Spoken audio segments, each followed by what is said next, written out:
Hello to the 2.5 Gauntlet people that are watching this.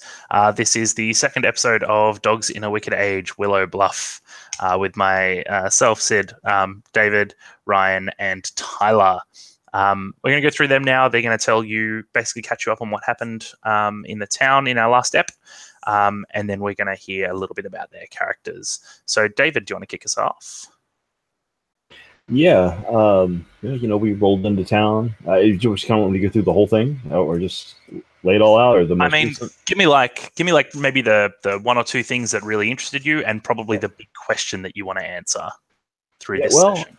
So, it seems like there's a fair amount of confusion about proper gender roles within this town, and I think my big question is this kind of a bunch of little problems that are kind of largely unconnected, or is there a big kind of core issue that needs to be taken care of, and then the rest of it will all just fall out?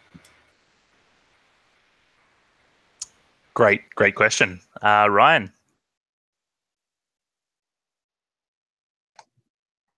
As David said, there's a lot of gender role confusion, and I feel so gross saying that, but it's true here.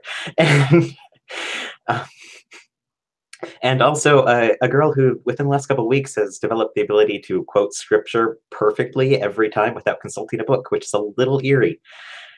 And my main question is, how deep does this all go? Good question. Tyler? Again, to echo, as we came in, we had a child preach to the congregation. We saw a woman upset that she wasn't allowed to preach to the congregation. We've seen a violent woman and a male couple who seem to be very close. And this child is remarkable. And the question I have is, have what these two men done? Has what this child becoming? Has a demon entered into this town? I am as interested to find out as you are. Let's go backwards and hear about your characters. Tyler, can you tell us about Brother Abel, please? Brother Abel is, I suppose, the Wild West version of a nerd. He is a deep student of the book. He has always been one who questions almost to the extreme, which is annoyed his family and probably upset his settlement. And so it was a real surprise when the dogs chose him to be amongst them. His family his family is well established and has a good reputation. And so they handed off a well-worn and honored coat for him as a dog. But he is so tiny, a mere sprig of a lad. And so his coat wraps around him. His gun smacks him in the knee when he walks.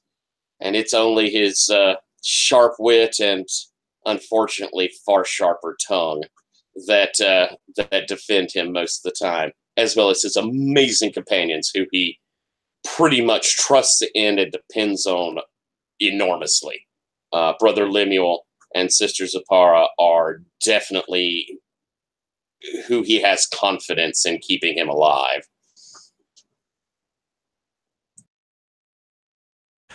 Beautiful. The Wild West version of a nerd is my favorite one-sentence description of a character I've ever heard.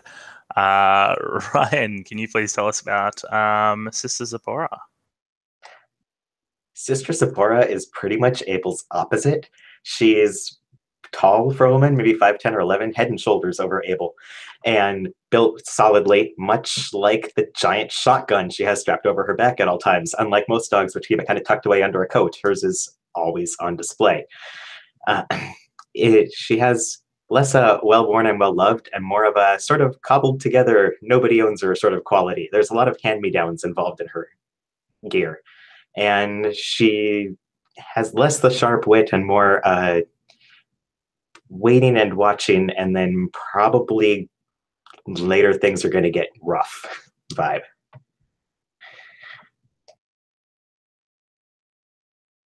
So you've done a lot of your waiting and watching. Do you think it's about time to start getting rough? I think she's reaching the end of her information gathering period, which Lemuel and Abel have worked with her. They know how she operates. This is where she starts trying to cut out the root. All right, we heard a name we haven't spoken about today. So, David, talk to us. Yeah, so Brother Lemuel comes from a family of dogs. His father was a dog, and his father was a complicated dog. Maybe didn't quite hold as true to the calling as he should have, and so this gives a complicated legacy for Lemuel to follow along in. He has his father's coat and kind of all that represents. So in some ways, that's the first thing people see about him is his coat. And those that know the story of his family, they make assumptions about him. In trying to navigate this, he both felt like maybe his father wasn't given as much of a chance as he should have, and so he tends to kind of want to make sure he's doing the right thing. But once it's time for action, he's going to be very resolute and very decisive.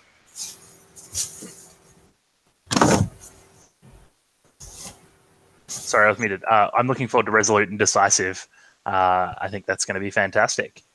So, Jordan just joined us. G'day, Jordan. How you doing? I'm all right. It's a bit late here in the States, but excited to finally play this game. Yeah, fantastic. As I was saying before, with daylight savings, things get a little bit interesting. So, before we jump into it, what we're going to do, Jordan, is cut up your dog, bring them into the town.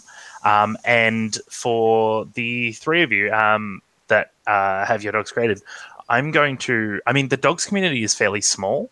So what we're going to do is we're going to use you and your experiences with your dogs to build on that character, which excites me. Now, Jordan, have you played any Dogs in the Vineyard before? I've read the rule book a number of times. In fact, it's one of the first RPG books I ever owned, but I've never actually played the game. Excellent. That's really exciting. So that means we won't go through the setting stuff. If you end up having any questions on the faith and the sins and stuff, Jordan, feel free to ask them, but you probably know them better than I do. Let's roll into building your dog. So the big change we move to is the Inner Wicked Age mechanics is a similar type of conflict. It just uses less dice and a greater focus on momentum would be the best way to put it. But as the other three just rolled through the town with their hearts and their words last time, nobody ended up rolling dice. So we're all coming to it from the same position at the moment. So to begin with, Jordan, do you have an idea in your head for what your kind of dog would be? Oh, no, I'm afraid it's been really busy this week. And I haven't had that much chance to think about it. No, that's all right. I usually come into games with very little anyway, so it's more than okay. Just to get things started, what are we looking at from everyone else? So the others went through theirs. I won't get you guys to do it again, but I will try and use your words as much as possible. So Brother Abel, which is Tyler's character, is the Wild West version of a nerd, very well-read, and has the it was a hand-me-down coat, wasn't it, Tyler? Do you want to actually? I have some of your finer details confused in my head. So, yeah, I have a. I'm a little bit of a guy, just a teeny little guy, and so I have a hand-me-down coat that sort of swallows me up, a gun that's way too big for me, and a well-leafed book of the Word, which I can find any chapter or verse I look for just by rubbing down the spine. Which is beautiful. Sister Zipporah, besides having a beautiful tree of life embroidered at about her hip length, which little girls like to trace their fingers around, Sister Zipporah also has a massive shotgun and is very much about getting to the root of problems with as much gunpowder as she needs. Brother Lemuel is kind of our is like our heir. Is the was it the son of a dog? Sorry, was the dog your father? Yeah, it was. Yes, my father. Yeah, and so you don't have daddy issues at all. And you've got a lot of I feel like Brother Lemuel comes to this with like Abel is the book learned one, Zipporah is like the let's fucking end this sin one, and Brother Lemuel like sits in the middle and is like the rational peacekeeper of the two.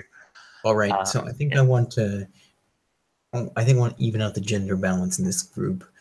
I'll play Sister Ruth. Okay. Do you have a link to the Google sheet? Can I Tyler just dropped X card that name quickly?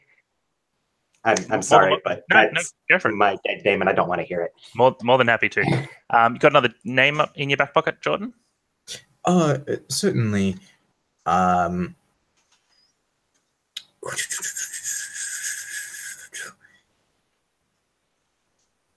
it's one of those ones where there's so many obvious.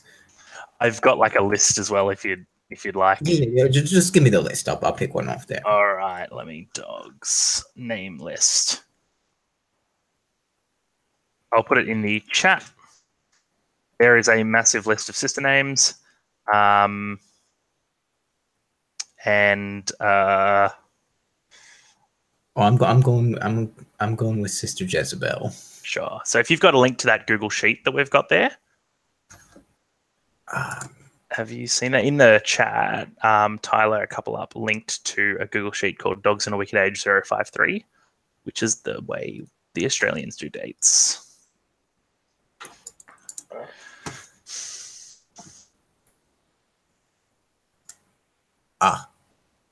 Yes, I've seen it now. Beautiful. So if you go into that, the last one has your name. If you want to throw your character's name at the top there.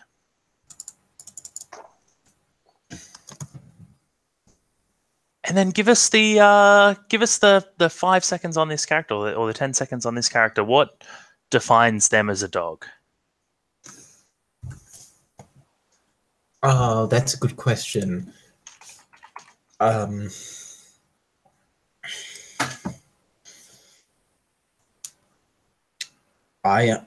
don't think Sister Jezebel knows why she's a dog. Ooh, I like that. I think she's lost in the wilderness. You know, so many dogs, they go through training and they find their purpose. They're secure in the faith. Mm-hmm. Their visions of it might differ, but I think Sister Jezebel is lost in the wilderness. And I think her coat is very kind of plain. Mm-hmm. Like one you would, it's unremarkable, kind of the textbook image of a dog coat, neither fine and fancy nor kind of especially rugged and beautiful. But I don't think she wears it entirely comfortably. So you mentioned you went through like training in the Dog's Temple with a bunch of them. For the other three of you, which one of you? Actually, I will just ask. Let's say, start with Sister Zipporah. I don't know why, but you feel like the youngest of the dogs to me. Sister Zipporah. Can I go with Sister Anna? Yeah, sure. I really liked Jezebel because it has like this it's got like this blasphemous meaning to it, which I just loved. So Sister Zipporah, yeah, it is. I love it. Sister Zipporah, what did you teach Sister Anna in the Dog's Temple? Well, as we established early in the last session, Sister Zipporah did some of the marksmanship and gun handling training, and probably Sister Anna at some point ended up getting some kind of instruction from her. I'm not sure how deep that is or how good she is at guns, but Sister Zipporah clearly has them down and knows her stuff. Mm. All right, fantastic. Sister Anna, would you say that, or Jordan, would you say that Sister Anna's experience with the faith is strong or complicated? Okay, I'm just going to go what's obvious here. I think Sister Anna grew up from one of those households where she's supposed to have a strong experience in the faith. You know, her father was a preacher. God, what do they call them? Steward, yeah. Her father was a steward. Beautiful. And, you know, her mother was an important woman in kind of the community, and all of her siblings. In fact, her brother is a steward as well. Mm-hmm. I think she's younger, and her elder brother is probably 10 or 15 years older and is already established with a family. Beautiful. So do you think we'd be going for the strong community or strong history archetype for yourself? Yes, I think so. All right. Which one would you prefer, history or community? Do you think she's more defined by her personal experience or more defined by her experience in other people? Community. Cool. All right. So, strong community. Let's just begin. I just want to assign your stat dice, and then I think everything else will post-gen. That really works for me. Does that work for you, Jordan? Yeah. And that gets us into this town as quickly as possible more than anything else. So, strong community. Brother Lemuel, your father went to Sister Anna's town at some point, being a dog. What did he find there that leads you to? I actually don't want to push it either way. What did he find there, and what feeling does that give you about Sister Anna?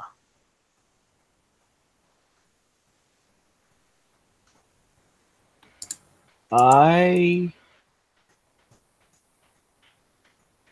think maybe this was when he visited that town. That was kind of the start of his downfall. You know, I think we'd established that it was the sin of worldliness, that he encountered. And I think, Jordan, would you say Anna comes from a larger town or a smaller town? I think smaller. Okay. Not like tiny, but on the smaller side. Then I think maybe when he was dealing with some issues there, that maybe there were some not outsiders, but people from outside the faith in the town. And I think while he was in Anna's town, he kind of fell in with them and got to know people who were outside the faith. And so I think maybe Lemuel. I think his relationship with Anna is going to be a little bit complicated because while he realizes it's unfair to blame her for it, he still sort of does. You blame Sister Anna for falling in? Because I associate the fall of the worldliness that my father fell into. I associate that with you, and even though I know you had nothing to do with it, I still and your father was the steward in the town. And I feel like he let those people into the town where my father kind of fell in with them. And so I think I sort of blame you for what your father did, even though you're really completely blameless. Okay. And intellectually Lemuel knows this, but just emotionally he hasn't quite worked it out yet. Brother Lemuel has a very problematic relationship with the concept of sins of fathers being delivered onto their children. And I think that you're a reflection of that, Sister Anna. So what's my father's name? What's which? I said, what's my father's name? Let's give you a list of dude names, which I've added Lemuel to the bottom of because it's such a good name. I think I already had Abel. I did. I'm going with Zacharias. Oh, that's such a good name. Beautiful. So let's grab your stats more than anything. So you have 2 d8s, a d6, and a d4. In this game, bigger numbers are better. Little numbers give you complications, but also give you XP because it's kind of like an XP on failure system. So acuity, body, heart, and will. Their meanings haven't changed from Dogs in the Vineyard. But Okay, you're a have to little remind me really quickly the ones. too easy. So acuity is characters that are well read or educated. If you act with acuity, you leverage your knowledge or your ability to read people. Body is characters with large dice in body are strong, fast, large, or healthy. When you act with body, you leverage your imposing stance or voice or your physical strength. Characters with large dice in will are tenacious, unflinching, stalwart, or unshakable. When you act with will, you leverage your resilience against doubts, opposition, or influence. And heart, where compassionate, gentle, and likable. When you act with heart, you leverage empathy, concern for others, or more likely a facade of those things. I think that heart is D8, body is D8, acuity is D6, and will is D4. Oh, I love a good weak-willed character. It's brilliant. It's so much fun.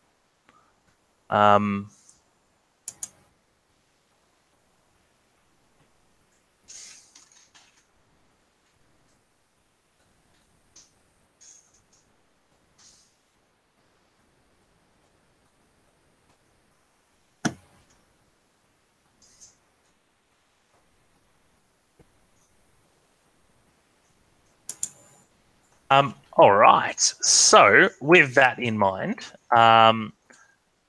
let's bring this game on. So, we left. Oh man, did we end up deciding which conversation? So I'm pretty sure that Sister Zipporah was going to talk to Sister Constance and her daughter in the kitchen. And I can't remember which of you was heading out to Brother Barnabas. I was for sure going out with Barnabas, and I think we had not seen where Lemuel was deciding to go. We had not yet decided. So let's begin with let's find out. Lemuel, which conversation do you think you'll be falling towards? So I think in the interim, one of the things I came up with is I'm not entirely sure what the deal with Sister Constance is. Mm-hmm. So I think that's going to be the larger of my questions. So I think I will go with Zipporah to speak with Constance. Okay, fantastic. So I want to begin with Sister Anna. Now, the big question is, why weren't you with the other dogs when they first attended this town? I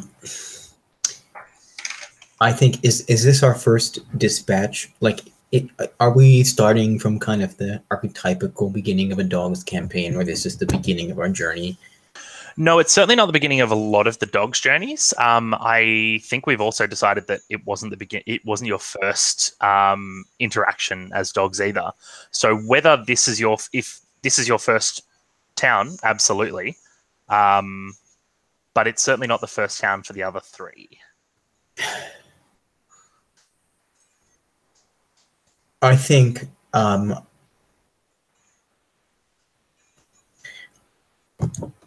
was called home to attend a wedding. Oh, beautiful! And it's my sister. As a dog, were you asked to officiate for her? Yes. It's beautiful. I'm sure she was very proud. Okay, fantastic. So you had a legitimate reason. This isn't you attending as a like rocking up late in disgrace. I think I stumbled. I think I stumbled over an important passage in the Book of Light. During the ceremony, and I think, that people treat Sister Anna with a bit of indulgence. Mm-hmm. In her own family, at least. And it got a good laugh when my father gently reminded me what the right words to use were. You're going to get on so well in this town and with... There's my need roommate again. And with Brother Abel. That's so good. I was deeply ashamed. I am really looking forward to pushing that button as we go. So as you rock up to the town, so Willow Bluff is a town set, as the name would imply, on a bluff. It's up in the mountains where most of the villages are, but this town sits high and proud. And you're arriving kind of just as if you were on the other side of the mountains, the sun would have already set hours ago. But it's just as the sun is starting to fall below the edge of that very, very large horizon that you have from this elevated position.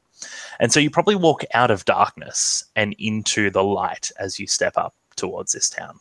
And I want to know, when you see this town, Jordan, so the things we described is that it's got these kind of 2-story, very Wild Westian homes, all corrugated iron and timber, and then a large Tyler making fun of my Wild Westian, and a very large stone church which stands out as like a meeting hall and a thing for the town, and is very much evidence that this is a town of the faithful.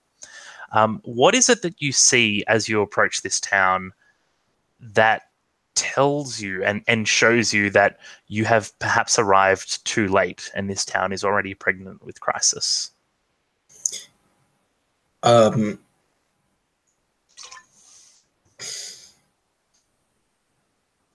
think that as I enter town, there's like I see on kind of a distant ridge the silhouette of some mountain people.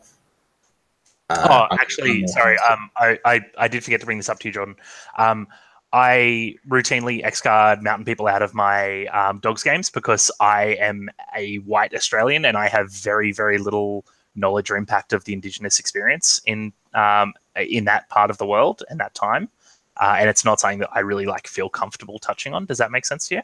No, it does. I'm sorry. No. Please, you don't have to apologize at all. I didn't tell you my limits, and that's fine. So, yeah, do you mind taking another shot at that?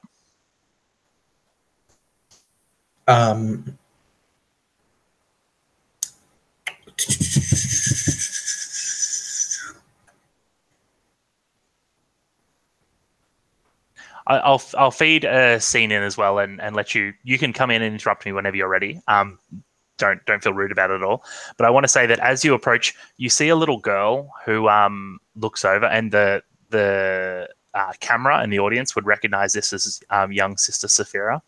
And as she starts to take a couple of steps towards you to greet the new person on the horizon, she's held back by a relatively young man, and the camera would recognize this as Brother Jacob, and he just places a hand on her shoulder and just shakes his head slowly to her.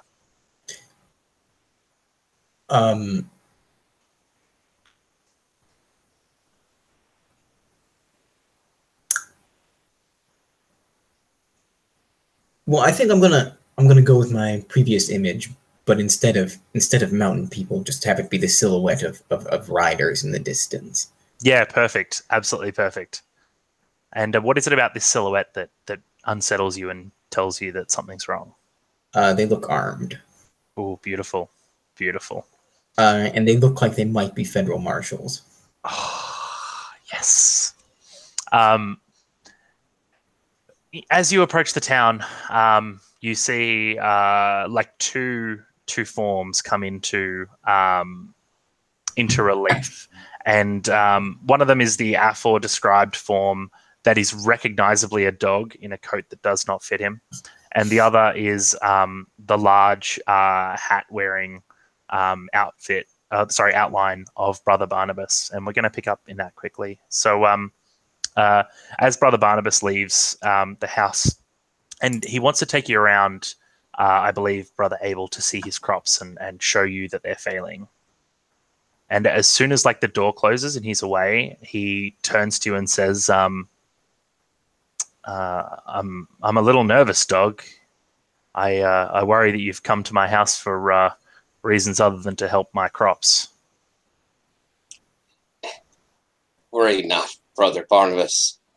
All that matters is we're coming to your house to help. He says, I've tried and tried, but the steward Levi tells us that the crops are failing because of demons, and I can't help but think that that it is my wife's anger that has brought them in. I saw her anger, Brother Barnabas. I also saw the only crops in this village flourishing at Brother Archibald's. Is he so righteous? I think so. He has lost and sacrificed for the King of Life, and he works hard with his daughters, and Brother Jacob has done him a great charity in helping out. And amongst their pain, my wife can only be angry about it that her daughter is not being courted properly. I saw in the meeting she had expected it was her turn to speak to the congregation. She doesn't much play for that. I don't think she really. I don't think she likes what Steward Levi has to say about the book sometimes. Does she often get chance to speak? No. Well, he doesn't often call on her for the same reasons.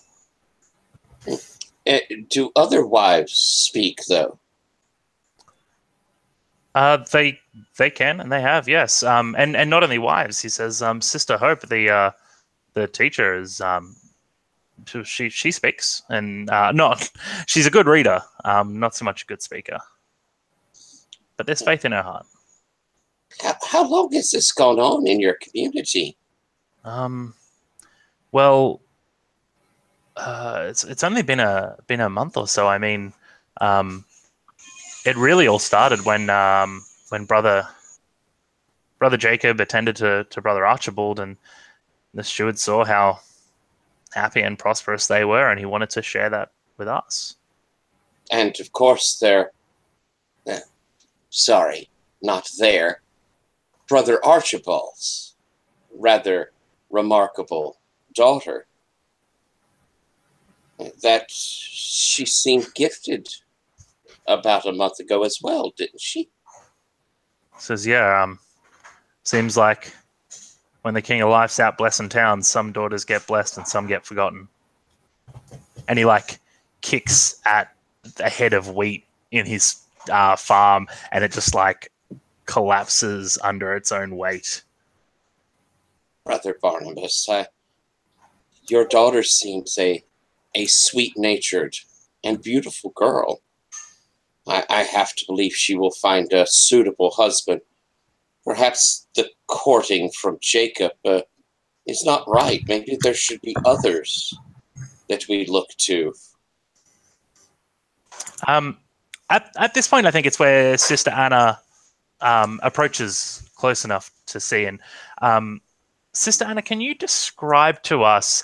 I think I want to hear about your coat, because that's going to be the first thing that anyone notices about a dog.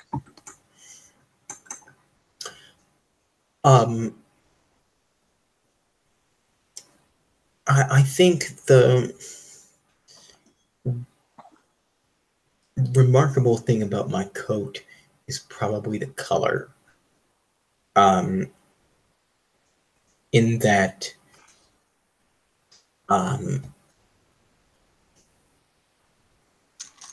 it's all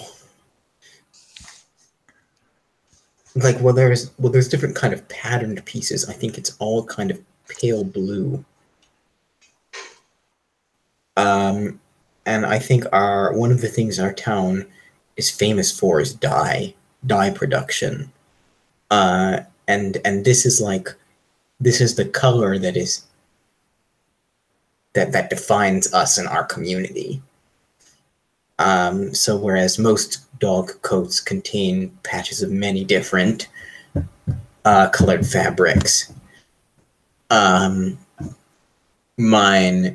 is all of the same. Great. It sounds pretty excellent to me. Is it a fairly well cared for coat? Yes. All right. So down in your belongings section on that sheet, you've got a section that says coat, the last one there. Put a D8 next to that, 1D8. I reckon will fit that. And this is the idea of post-generation. We basically just fill things in as we go. And we'll cut away from Brother Barnabas at the moment into the kitchen. So when you enter the kitchen, Sister Zipporah and Brother Lemuel, you see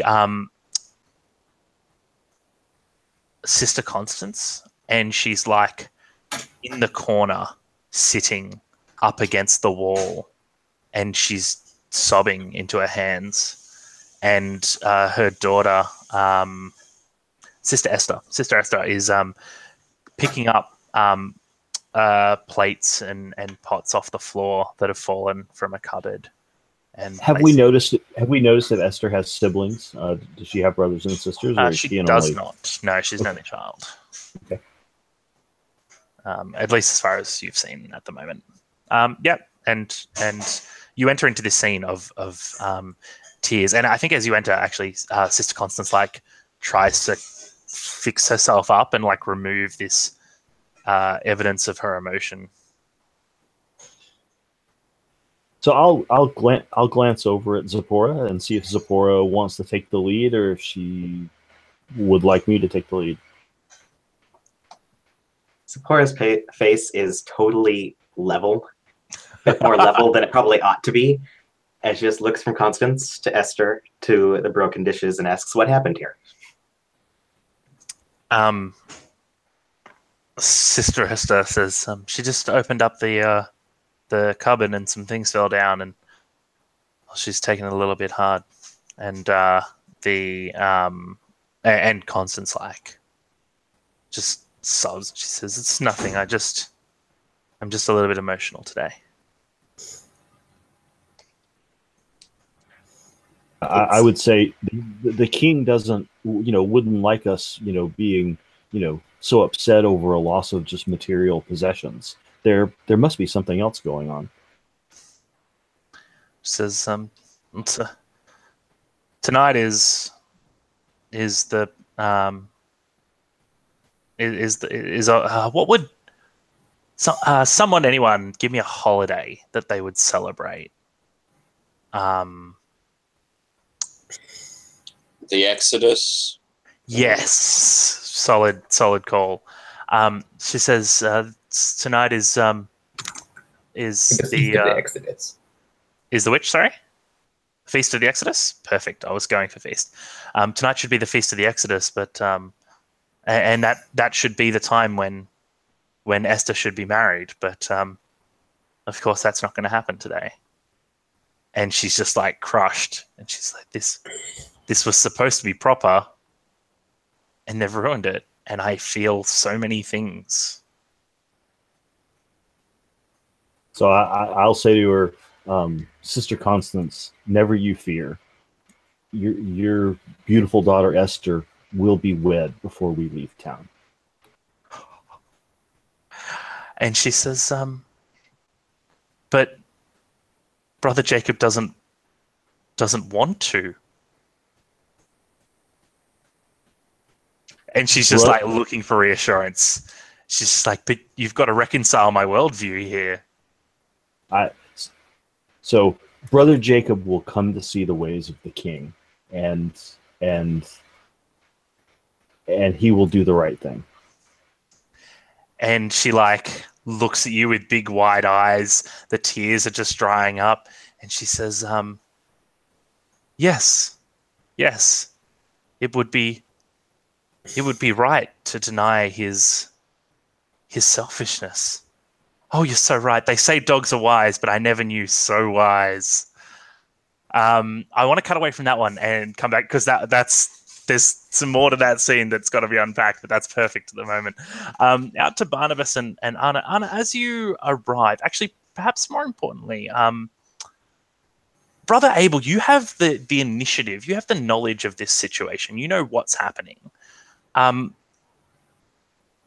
what do you do when Sister Anna arrives? You knew to be Do we expecting. know each other? I would Or how well- assume. Well, because How well do we know each other, Anna? I know Brother Abel, but I think I know everybody. yes. If that makes sense. Do you know Brother Abel, or do you know stories of Brother Abel? Or I guess more importantly, do you know each other or know stories of each other? I know Brother Abel. Beautiful. All right. Then yeah, I mean, you can see the figures of us. This because Barnabas is not Barnabas, Benedict, Barnabas. Barnabas, you're correct. Barnabas. He's think- like 6'3", and I'm like 5'3", so we're distinctively different. And so as I see you approach and recognize you, I'll look to him and say, "It seems that this town is continuing in its blessings. One of my sisters has arrived." When I see you look over, I hold up my hand and go, "Ho, Brother Abel." Greetings, Sister Anna. It's very good to see you. We are welcome in this town. And you as well, the Lord of Light. Bless your steps. May the tree provide you shade, sister. But, well, you say such terrible things and I've barely arrived. There are some difficulties, but I think we're going to solve them. As I look up at Barnabas, I was walking with this gentleman to see his fields, which are not doing so very well. He has fear That's in it. his eyes, Tyler, because he thinks that by solve them, you mean execute his wife in the middle of the town. I'm not going to disabuse him of that immediately. But Brother Barnabas, since my sister has arrived, our sister has arrived, perhaps it would be more fitting if you could take us both to look around, and I should welcome her if you can give me a moment. Why, I'd be delighted. I turn to Brother Barnabas and I say, "Why, Brother Barnabas, I would be delighted to see your lovely homestead." He grants you both the space and says, "I'll check on my family inside." And Now, dogs, when you come in, go ahead. I'm sorry. One of the things I can do is I can use my relationships and put them on someone. Yes. Absolutely. So we're actually doing that for you. We're doing that with pretty much everything. So you can use your relationships, put them on someone. You can also come up with traits as you play and be like, "Oh no, this is like something that defines me." And this is actually one of my favorite ways of building characters. So I kind of want to put one of my relationship traits on Brother Barnabas. go for it. What's what is your relationship with him? Or is it this fast rapport that you've built immediately just by greeting? No, I think it's his wife who's the trouble, yes. Everyone's the trouble, mate. There is no Well, trouble. here's the thing. I want him to be married to someone in my family. More than welcome for him to be married to Sister Constance. So she's Sister Constance is his wife and can definitely be a part of your family.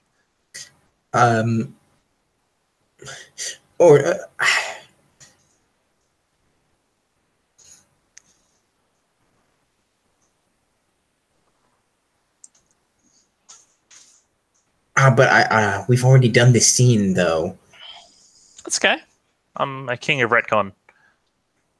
It's actually like it would be almost one of those things where he is in such a distraught state that like if he was married to someone that knew you, he would probably not recognize you immediately. It would not be until you were both in the same room and she was like, "Oh, this is Sister Anna," that he was like, I think Brother Barnabas. No, I'm going to put it different. I think Brother Barnabas is actually a distant cousin. "Okay, cool." And that we met once. Mm-hmm. when he paid a visit to my father. Beautiful. But he doesn't recognize me immediately because Yep. I was like 8 at the time. Oh, I love it. I love it. So you've got a D8 and 2 D12s. Feel free to put it's in with the in a wicked age mechanic. It's just 1 die for each relationship. So feel free to give it whatever you feel is appropriate. I'm gonna give Brother Barnabas, Uncle Barnabas. Uncle Barney. And as you're inserting that, I'm going to jump back to the inside scene. And you now have Sister Constance is now like up and scrambling and like getting those the broken plate or two, but all the pots together and stuff. And sorry, go ahead. Sorry. I was going to give him my D12. You come back tonight. Easy. See you then. Oh, yep. And so beautiful D12. I love it. So what we're going to have now is, she's cleaning up. Sister Constance is cleaning up, and Sister Esther is like standing there. And as she takes the things out of her hand, she's like, "Don't just stand there. Just, make something for the dogs." She says, "We promised them some drinks or some food." And she looks outside and she goes, "Oh, by the king, it's getting late. Let's have." Actually, she does not say that. She is not so blasphemous. I was going to say, that's close to blasphemy. Yeah, pretty rough. I was like, wow. Yeah, that's my non-religious background poking through. She looks out and she says, "Oh, it's getting late." She says, I have been, she says, I don't even think she's blasphemous about it. She's honest about it. She looks at you and says, "I apologize by the name of the king. I apologize for being such a poor host to you." She says, "I was angry and emotional, and then I was crying, and it's been a day and the feast. It's such a thing. It's getting late. You must be hungry. Do you have somewhere to stay tonight? Would you like to stay with us?"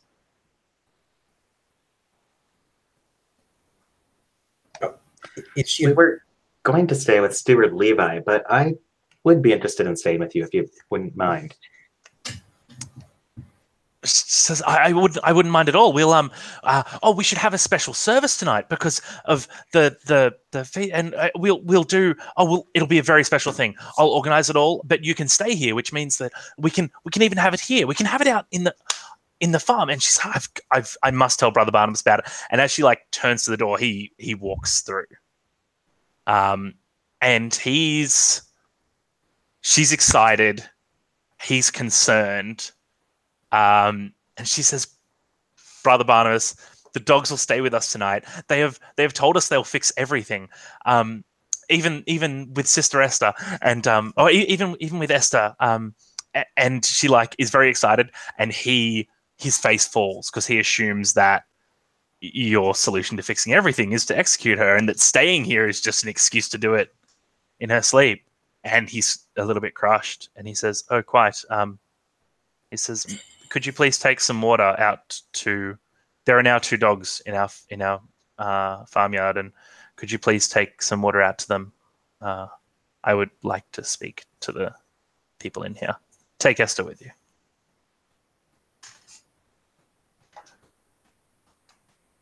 I'm sort of leaving an opportunity here for y'all to dog out and say that it's not going to be how it goes. Well, so I want to look at him and I want to say, I'm sure you would agree that it is a father's responsibility to protect and look out for his children.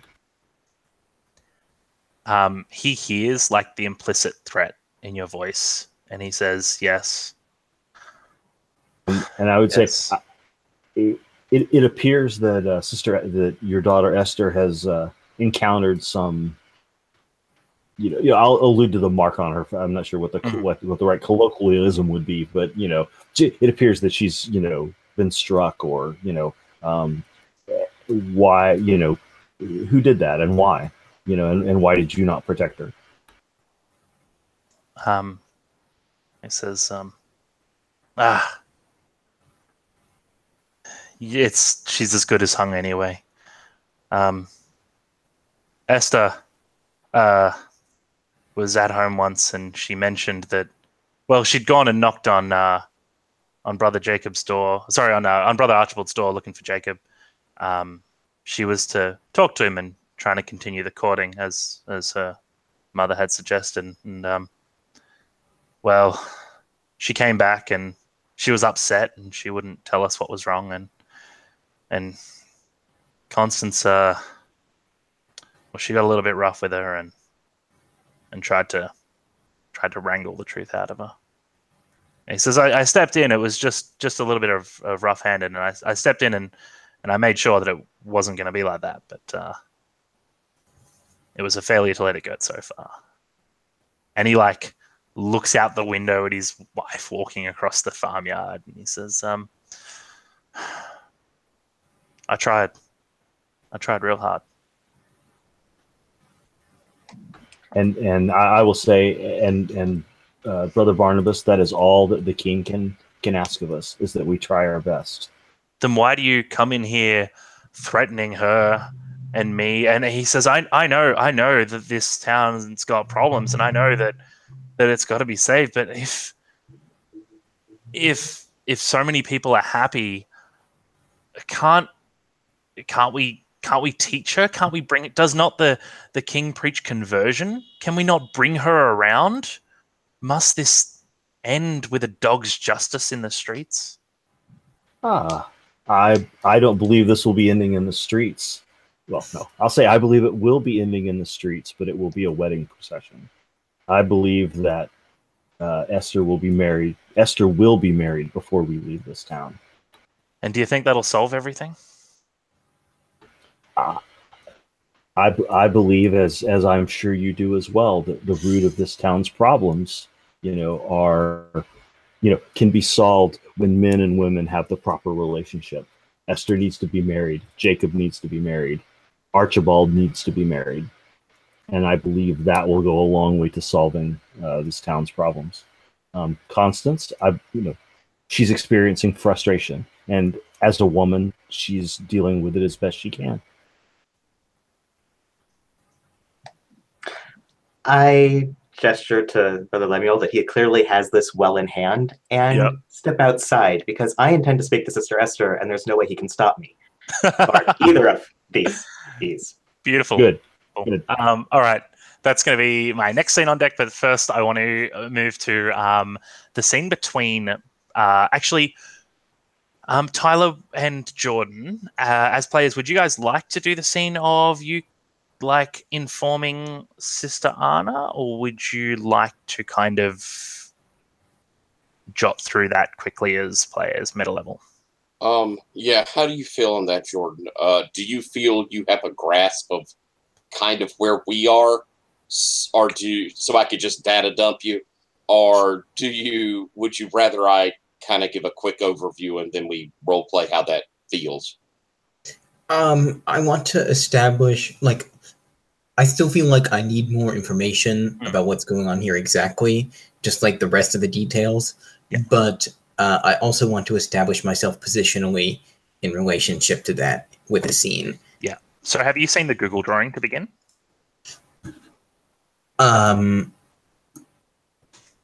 Just dropped it in the chat there. If you click on that, it's David has done some legwork. I think everyone else has added something to it. But it's like all of the connections in the town so far. And I just want to set the expectation. You will not come out of this conversation feeling like you know enough. That's fair. Abel certainly doesn't. Yeah. But I don't think I'm supposed to know enough. If we want to just real quick as a meta bit, what Abel is going to tell you is that, we have this relationship that he believes is problematic between a widowed farmer and this man who has come in to take care of his children and his farm. And now this widow is acting much as a wife. Let's see this all in character. Okay, cool. All right. If you're all right with that. I'm cool with it. Sister Anna, you can't know how much I'm glad to see you. We regretted riding without you. Oh, I'm quite sorry, brother Abel, but it was a most beautiful affair. My sister was radiant. And I give congratulations to you and your family. The Lord of Light has truly given us too many blessings. Our cup runneth over. There is nothing wrong with taking pride in what the Lord gives us. This town has not exactly had that same generosity. It seems as though only one is drinking from the cup here. Oh dear. We came to this town, and I will try to inform you as quickly as possible. And they had a child, no more than 9, preach to us, preach to the congregation, a girl child. They seemed so very proud of it. She was unbelievably clever, sister. She knew the word perfectly. And from what we understand, she only began to know it within the last month. Well, children do grow up quickly, don't they? Her father has no wife. She passed. Another man has moved to that farm and tends it. He acts as a parent to those children, and it alone is green even amongst the snow, sister. Unnaturally green. Oh, and I think Sister Anna suddenly starts to realize what you're trying to get on at. The demon's lust. Oh, heavens. Heavens. Mr.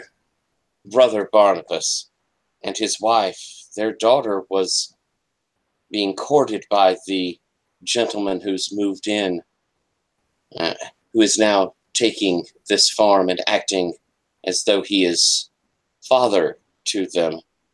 He no longer wishes to court her.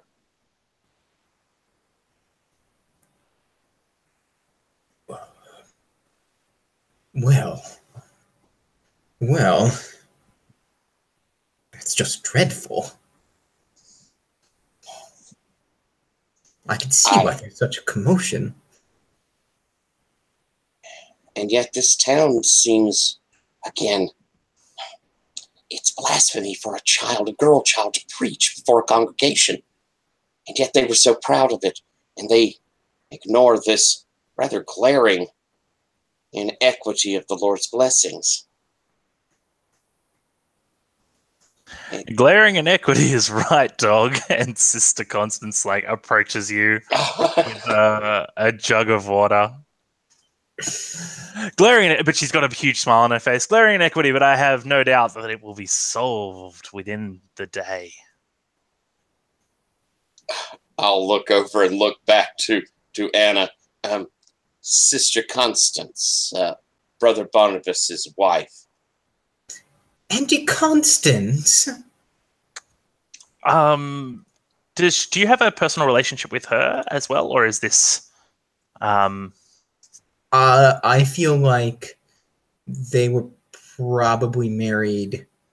I don't feel like I can use this relationship with the dice. Yeah, necessarily. she's probably aware of. Yeah, cool. If that makes sense. But they were married at the time of the visit, and I recognize her.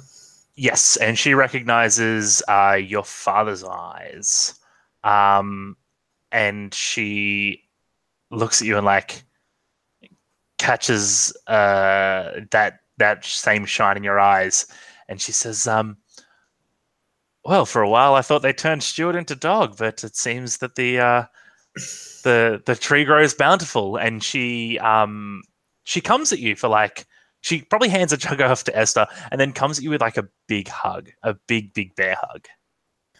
I think I hug her back. I feel like she was very. She was kind of this was when Sister Constance was young, and she was quite indulgent to me as a kind of young child, as kind of the pretty young girl that everyone doted on.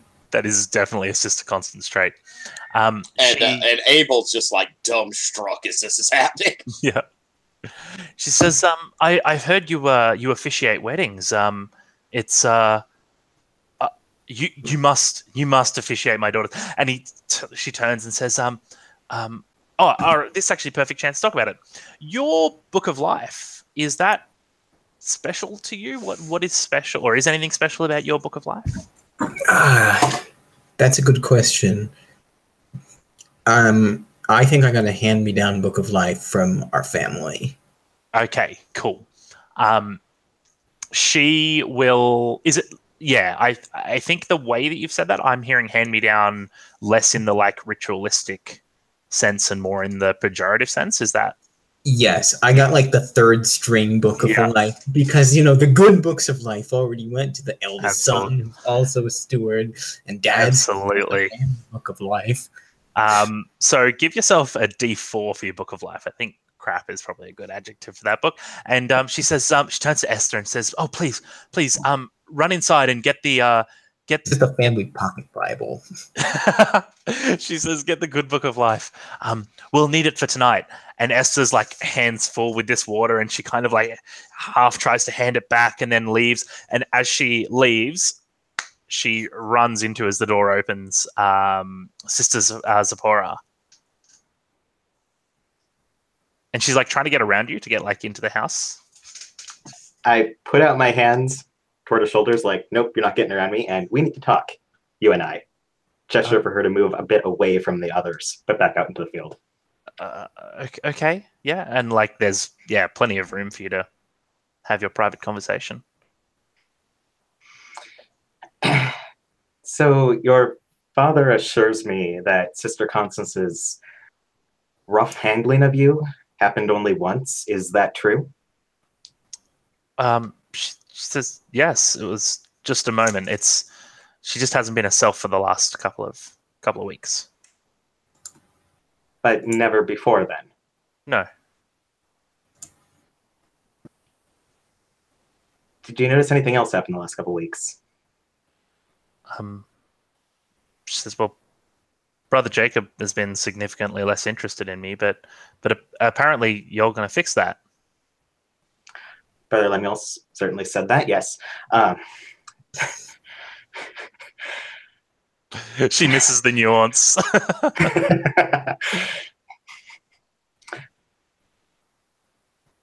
Less interested how? Has he not come around anymore? Did he say anything to you? He just apologized and told me he was busy. He said he said to me that things were getting a little bit difficult at Brother Archibald's house, that he had to put in a lot of time and that the kids were taking up more effort than he realized. And he said, he looked me in the eyes, and it's okay because he looked me in the eyes and told me, "It's not you, it's me."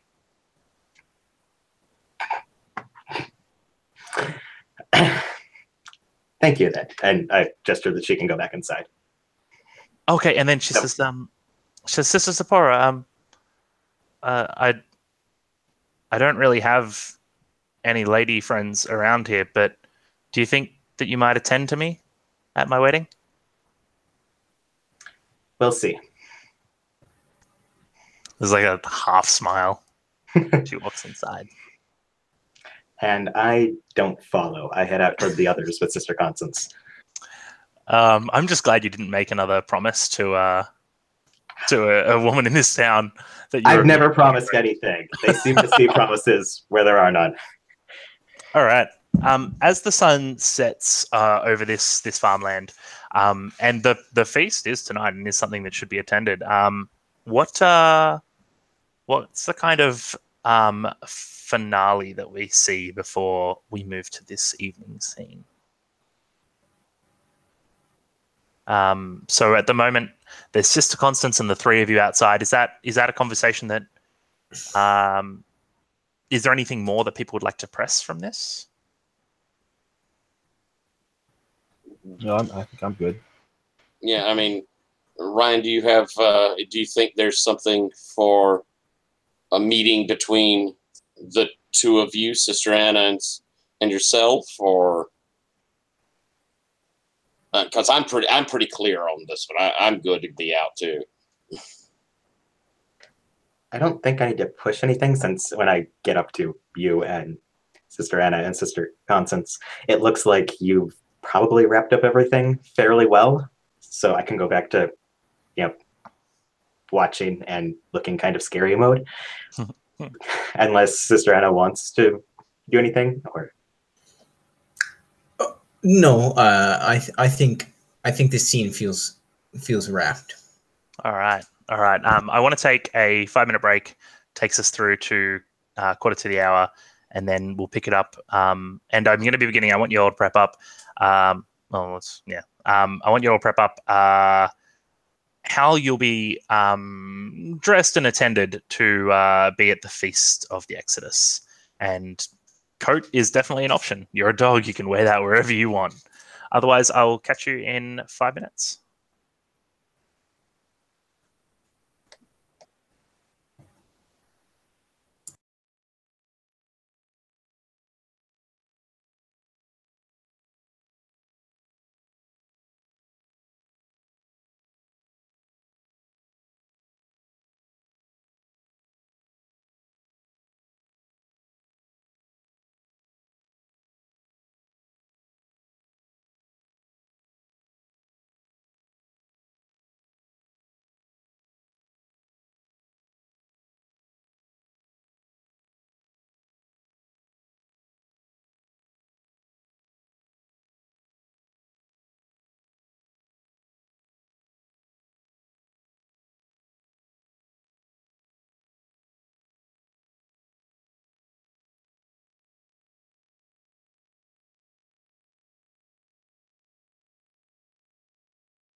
How have you been doing, David? Good, thanks. Busy at work. Got in a lot of gaming. Got in a lot of gaming last week, so it was a good week. Oh, so. Good for you. What all did you do? This, and we played. We had like our indie story games meet up on Tuesday, and I got to play a game of Final Girl, and then cool. I'm running a D&D campaign on Friday nights, Out of the Abyss. Fifth Ed? So, yeah. Do you like it? So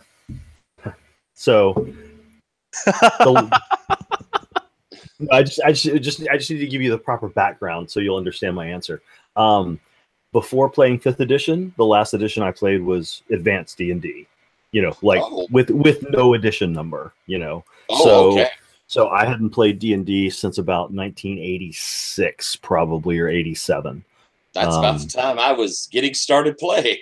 Yeah, and so I started with the white box, and so I played Advanced D&D, and then basically didn't do any role playing for quite a long time, and then so anyway, I went from AD&D to 5th edition. I really like 5th edition. I think they did a lot to kind of streamline things. But also, I don't have any, I didn't have any experience with 3 or 3.5 or 4. So,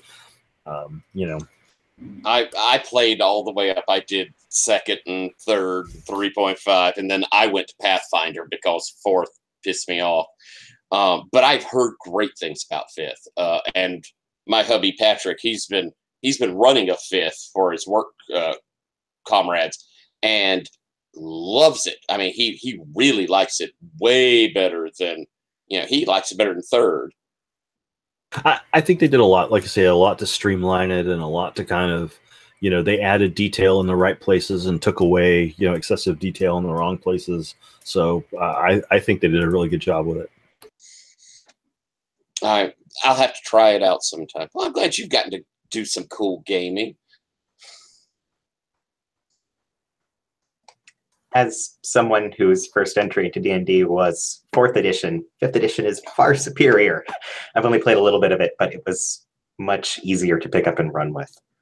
4th made me so mad. It was like if I wanted to play Magic, I would just play Magic. I loved 4th, and then I recently went back and played it again, and it does not hold up. It's missing a lot of the feel that D&D is supposed to have. Yeah, it's a pacing issue as far as I could talk about this forever. Yeah. All right. But first, before raving about D&D, I want to talk about the Feast of the Exodus. Now, I want to begin with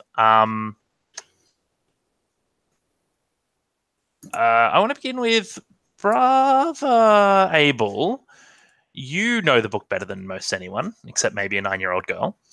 Can you give me a passage about the feast, or about even about feasts in general? Give me a passage that pertains to what is to come.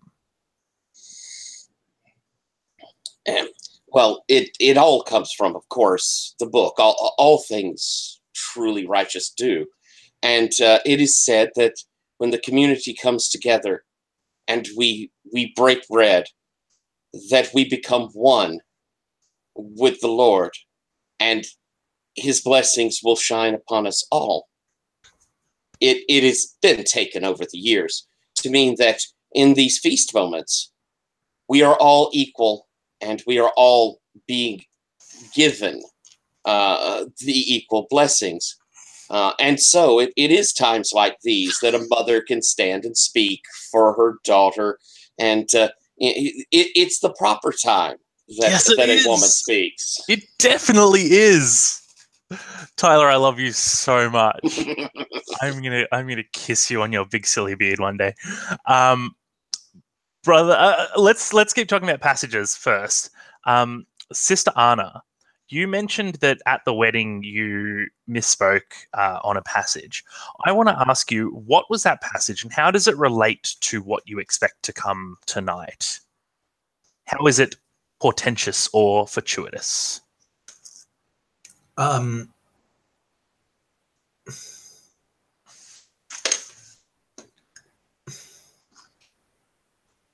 I think, okay, I have a really clear image of how I misspoke. It was a malapropism.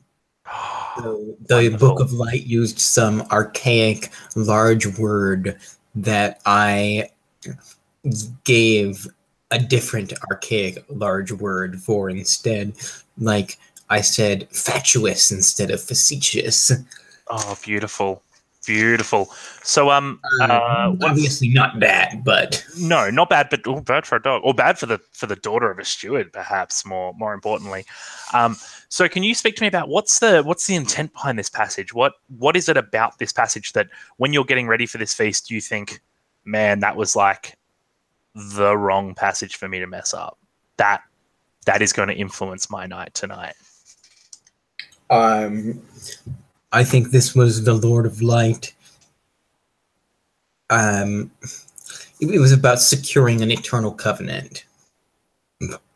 And the Lord of Light's unending blessing.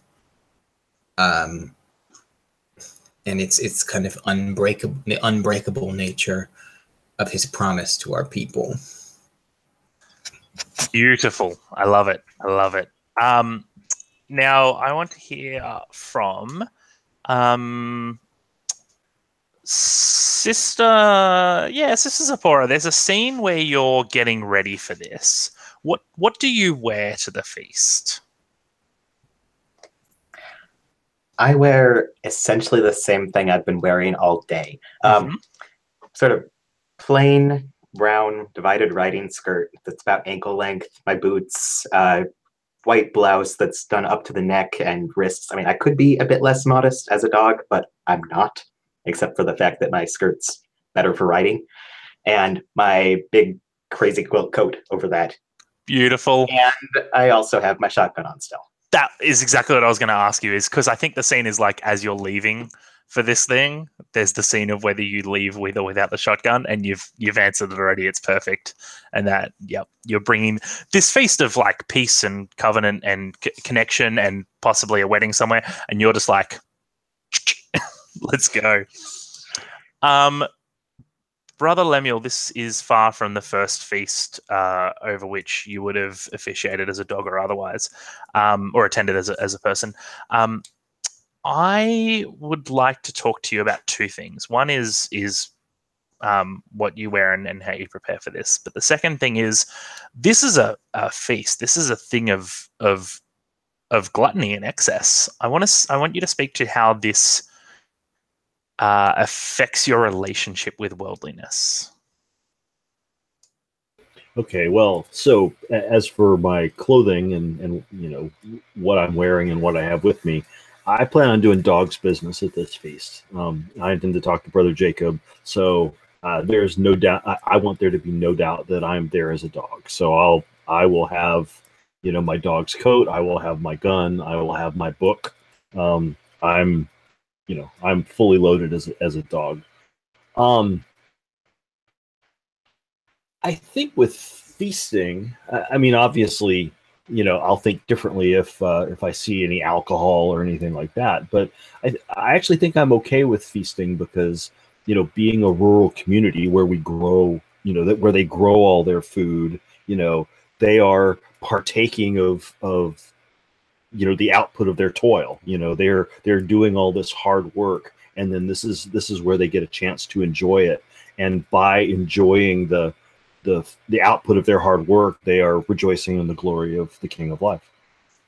So what I'm hearing is this is a feast where people can speak out of turn on their stewardship and can enjoy excess. This is a beautiful, like a cheat day.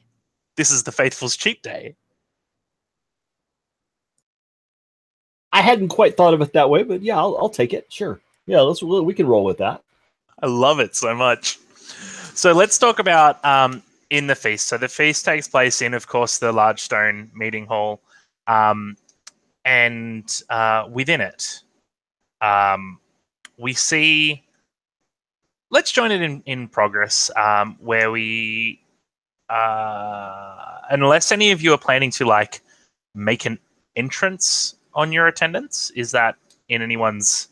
I mean, Sister Zipporah, you and your shotgun are going to make an entrance no matter what. To some extent, Sister Zipporah always makes an entrance. True.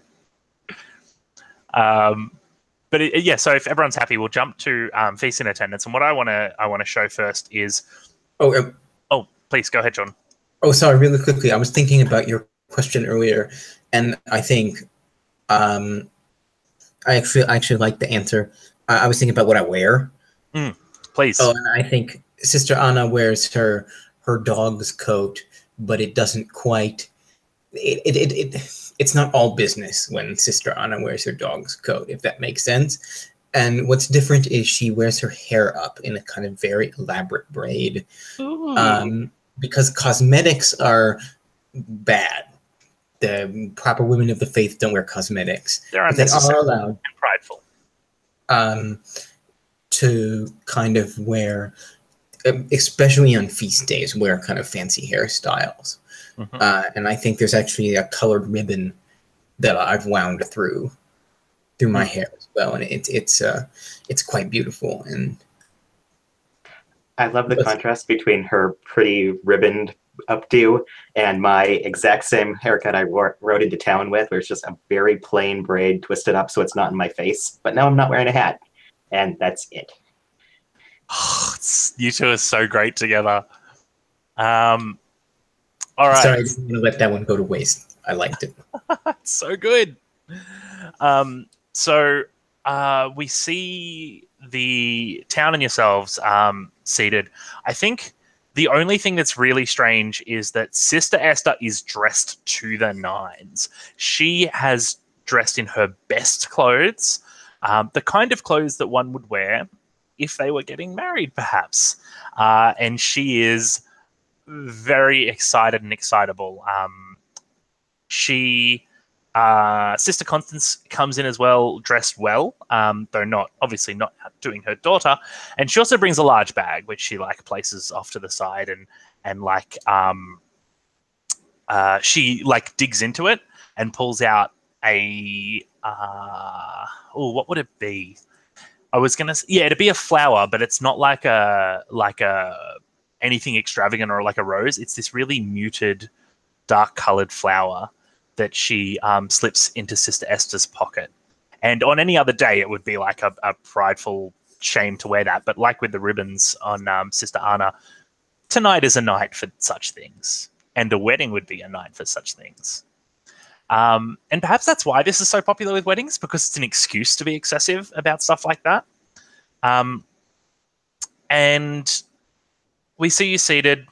The spread in front of you is plentiful, and the people are all seated around a single long table, and it's lit by these dozens and dozens of candles that cast this beautiful dancing light over the carvings in the stone around the church. And Steward Levi stands and says, and he's not wearing his black steward's coat at the moment, and he stands and says, would welcome you all to the Feast of the Exodus, but perhaps I can almost hear your stomachs rumbling from here, so we'll begin with supper and press on. He says, Sister Sapphira, would you like to begin supper? And she's actually, he starts with Brother Jacob, who's sitting right next to him. Brother Jacob, would you like to begin supper? And it's this really communal experience. And he says, they hold hands. They place their hands on the table, making the tree of life with their left hand, and then the right hand locks on top of that as they go around the table. And he says, my king, we are your many lambs. And Sister Sapphira picks up just as his sentence finishes and says, we are your many shepherds. And then the next daughter picks up, we each watch your flock. The next daughter, and we are all safer for it. And it continues around. It goes through Archibald, and he says, we are all equal. And it continues through the town. Tonight, we are as one. And I'm interested, when it comes to your turn, and we'll go in the order. We'll start with I actually will jump it around. Start with Sister Zipporah, go to Brother Lemuel, Brother Abel, and then finish on yourself, Sister Anna. So when it comes to your turn, Sister Zipporah, what do you say? We uphold your law. Beautiful. Next, Brother Lemuel. I think I would say something like, or Lemuel would say something like, as one, we enjoy the fruits of our labor. Gorgeous. Brother Abel? Together we are the light that casts out the shadows. Love it. And Sister Anna?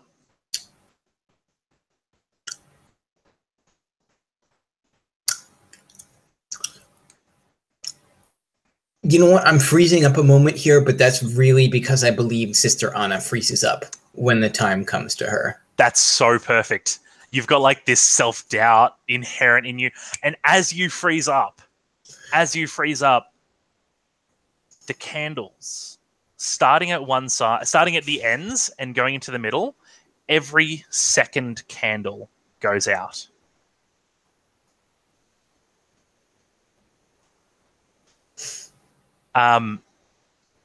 people don't even notice that you freeze up because the candles go out. So they all fuss and like they stand up and I know, Ryan, it's like my favorite back channel. They all stand up and like pick up the candle next to it and like try and relight them. And once they're all lit again, they're like, oh, okay. Are we ready to continue? And they just start from the person after you. And it just like continues around the table. So do people even notice that the candles go out? Did you say do people notice? Yeah. Yeah, so the people like try and relight the candles. The people are like, oh, this is a thing. I think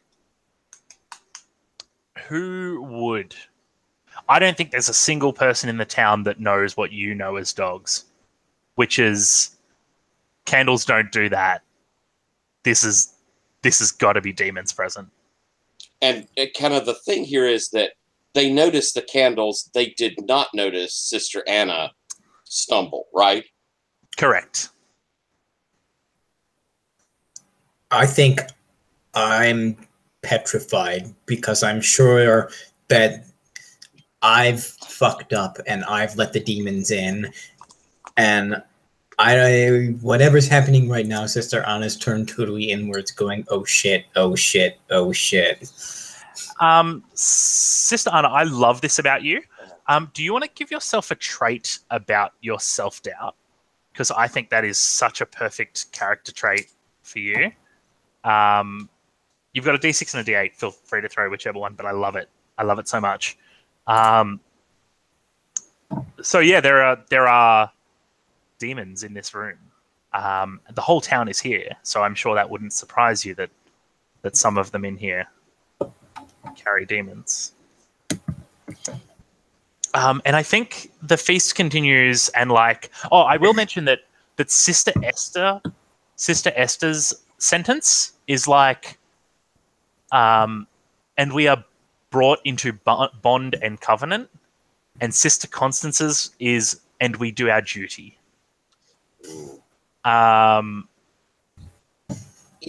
Barnabas is like, we walk in peace.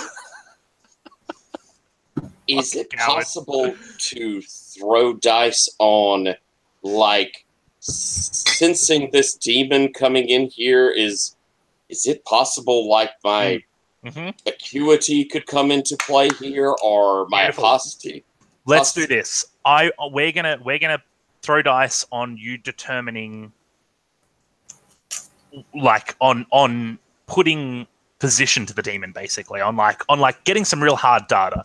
You sense the demon. Dogs in the Vineyard throws a lot at you, and it gives you a lot for free. You guys know, or you're again, we're talking from the perspective of dogs and dogs only. You know that there are demons in this room because the candles went out. The secular belief is sometimes shit just happens, right? But I just want to coach that because it's the first time we're really talking about demons acting on the world. So the question is, which other dogs would pick up on this, and want to be involved in pacing out these demons? I think certainly, but I don't have his acuity. Fuck it. Don't worry about which stat you're using yet. We'll talk about that in a sec. I just want to know who's involved in the conflict. I think I notice. Yeah, and I think Lemuel would be as well. Yeah, the answer I kind of want is that you all would be, because I assume you all would be, but it's up to you. NPCs, cool. I just need to stat out my NPCs quickly. Now, here is an important question that comes with demons, which is, what is the worst sin that you have seen in town so far? And we're just going to go through the list, and when we get to no, you're gonna tell me no, and we're going to pick the dice before that. So, have you seen injustice? Yeah, I think we've seen injustice. Cool. Yep. Have you seen the actions of demons upon the world? Yeah. No. The crop farm. failures. The crop failures we have. Yeah. Perfect. Have you seen people conducting heresy? Oh, yeah. Okay. Have you seen heresy in a community which becomes false priesthood? I think so. Yep. Okay. Sounds like, yeah. Have you seen murder? Okay. All right. So we're going to go with false priesthood, which is a D10. So I'm going to add that to my stats for the. Oh shit! Yeah. Okay. Cool. I just have like a randomized thing for the NPCs. It's great. So let's begin. We have 1d8 and 1d10. Cool. So we're going to throw dice. Have you all got the Google Docs thing open that has anatomy of a conflict? No. It's called Dogs in a Wicked Age version 1.0, and one of the headings is anatomy of a conflict. I will share it in. Oh, thank you, Ryan. You're my new favorite. Which page is it? I can just use Alt-F. It's on page 7. It's not a whole page, unfortunately. It rolls onto the next one. I don't know how to make pretty PDFs and rulebooks, so you get Google Docs from me. Okay. Anatomy of a conflict goes like this, so we'll talk through it. We establish what's at stake explicitly, not what will happen to it, but what we're fighting over. So I think we're fighting over like the demon's ability to hide or the demon's secrecy, right? Yeah, sounds good. Sort for everyone? Cool. Set the stage where, when, and who. We've got you. We got where we are, and who is the enemy is going to be the demon, the demonic presence itself. Determine with which stat each character acts and in which theatre. So much like Dogs in the Vineyard, this has 3 theatres instead of 4. You can either be talking, fighting, or shooting.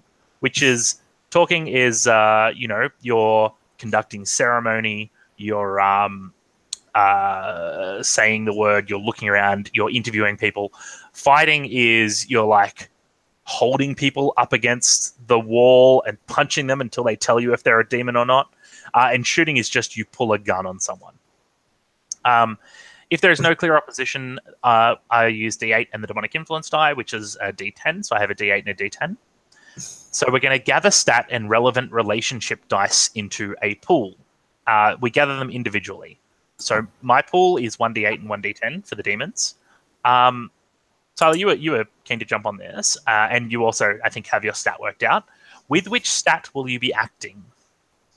I think I'm going with acuity. I think I'm going to be addressing the demon in the room itself. Beautiful. Now let's talk about your relationships, because we'll talk about traits as we get into them, but relationships is the important one. Are any of your relationships what the conflict is about, or the stakes of the relationship? Is apostasy appropriate? Do you feel as a dog that this is a demon of apostasy? And remember, apostasy is worshipping the king of life in ways other than he intends. Yes. Beautiful. I do believe okay, that. Cool. So you've got a D10 for acuity and a D6. Has anyone else had a thought about their stat yet? Yes. Go, Jordan. I'm definitely invoking my trait. I'm unworthy of the Lord of Light's blessings.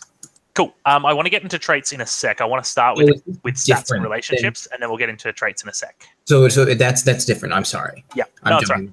Yeah. But I love that trait, by the way. I feel like it is so perfect for Anna. So Jordan, while we've got you, what stat do you think you'd be acting with of that acuity, heart, body, will? Will. Cool. So you're standing against the demon. You're resilient against them. I love it. Do you have any relations that are relevant to this? I think I'm evoking my relationship with Uncle Barnabas. Okay, because you think I fucked up and I brought the demon into his community. Yeah. And this is my strong community pull wrestling with my kind of weak selfhood. I love it. You are such a good dog. You are such a great dog. Now let's talk to. So you've got the D4 and the D12. Let's talk about either of you ready to talk stats? David. Yeah, I think Lemuel would probably use acuity to start off with. Okay. It's tempting to use will because that's my big die. Yep. But I'll stick with acuity. I think that makes a little more sense. We can always start with acuity because you will get a chance to roll in other dice as you or if you escalate. And I think since we are at a feast, I think as far as relationships go, I think my relationship with the Sin of Worldliness perhaps could be brought in here. Oh, absolutely. I think this feast is the Sin of Worldliness for sure. Yeah. I already pushed on that pretty hard. I love it. Sister Zipporah. So I think I'm going to roll with Will, because my main thing here is trying to ignore what people have said to me versus what I think is true about the place. Yeah, that's great. That's great. And I don't think I have any good relationships to tap for this, because violence seems like a reach. I think violence is a reach at the moment, unless you intend to be violent yourself. No, I'm not going to immediately start shooting people. No. You escalate to that. That's obviously. I think that's good. So we've all got our stats and relationship dice. Now let's talk about traits and gear. So you can add traits and gear if you want at this point, as much as you want, as long as you fictionally involve them in your first narration, basically. So we've already fictionally involved the stats by talking it out there. We've already involved the relationships by setting those stakes. But if you say, I'm going to include my book, then when you're narrating, I want to hear how your book comes out, that sort of stuff. Does that make sense to everyone?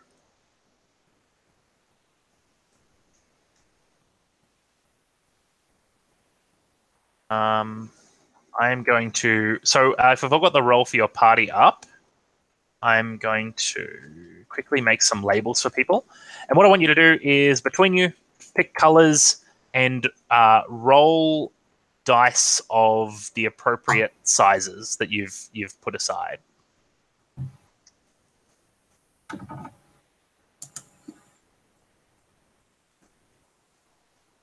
I'm sorry, did you say you want us to involve any traits, or do you want us to hold off on those for now? You are more than welcome to involve traits on the dice now, and then we'll involve them in the narration as we go forward. If you feel they're appropriate, you're more than welcome to get them involved.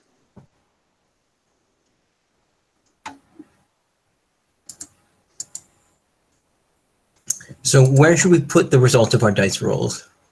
So I've just added like a name tag for each of you. So if you can throw them underneath that, that would be helpful.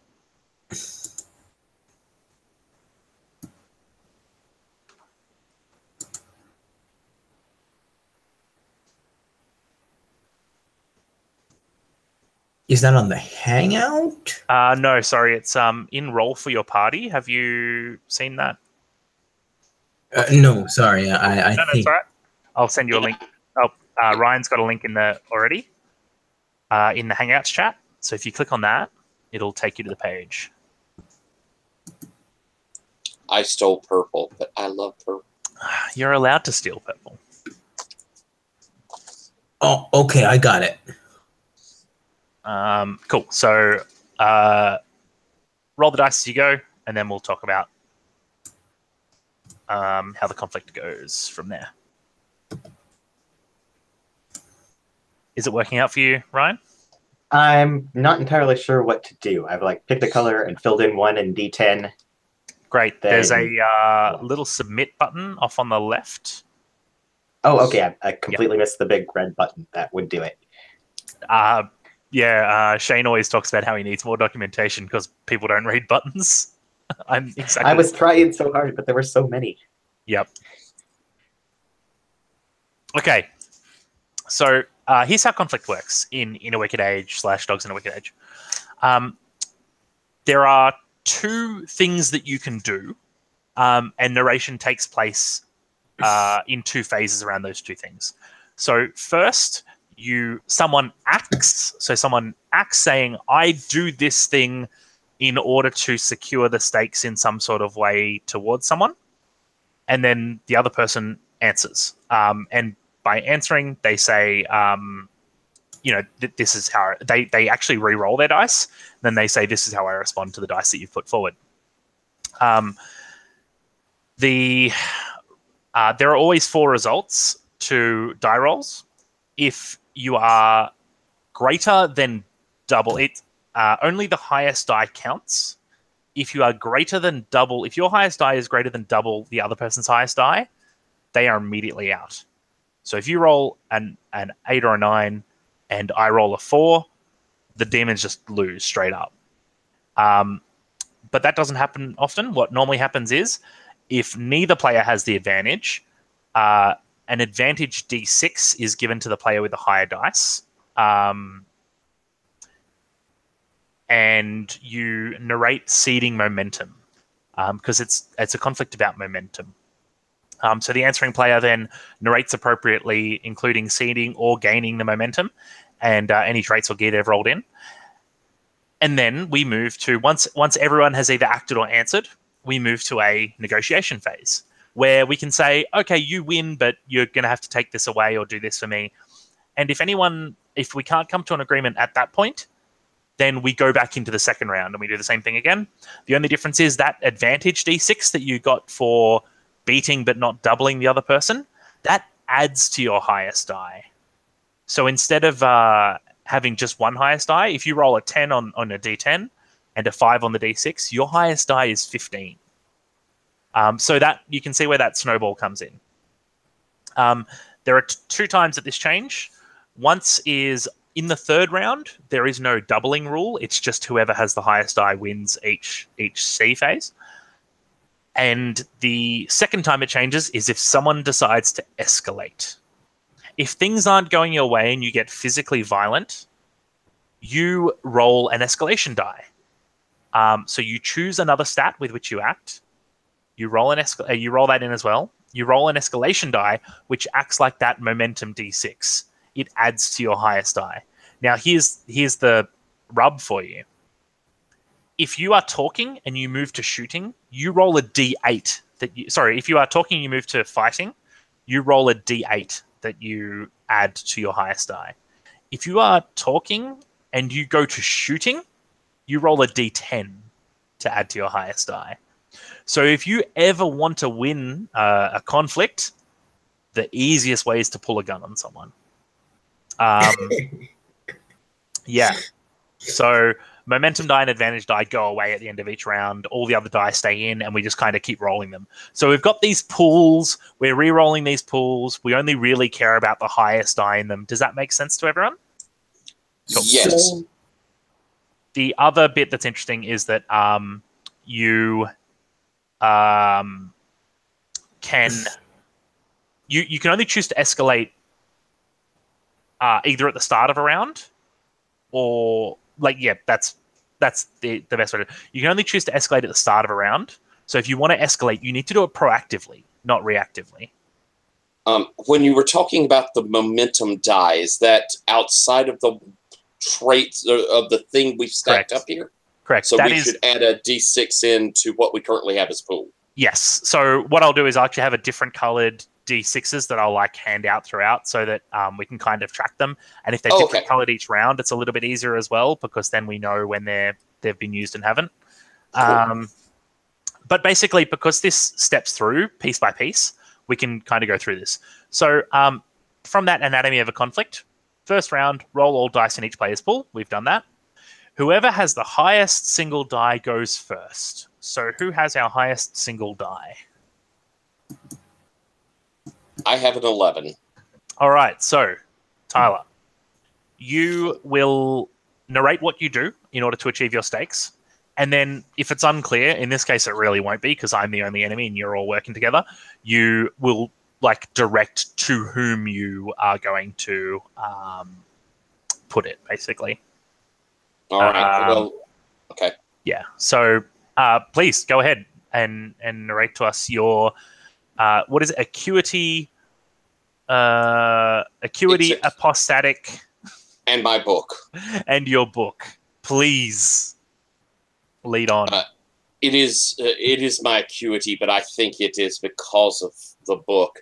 As I see this going on, and as the prayer has made its way back to the head of the table, and I've seen them relight these candles, I know what has come here.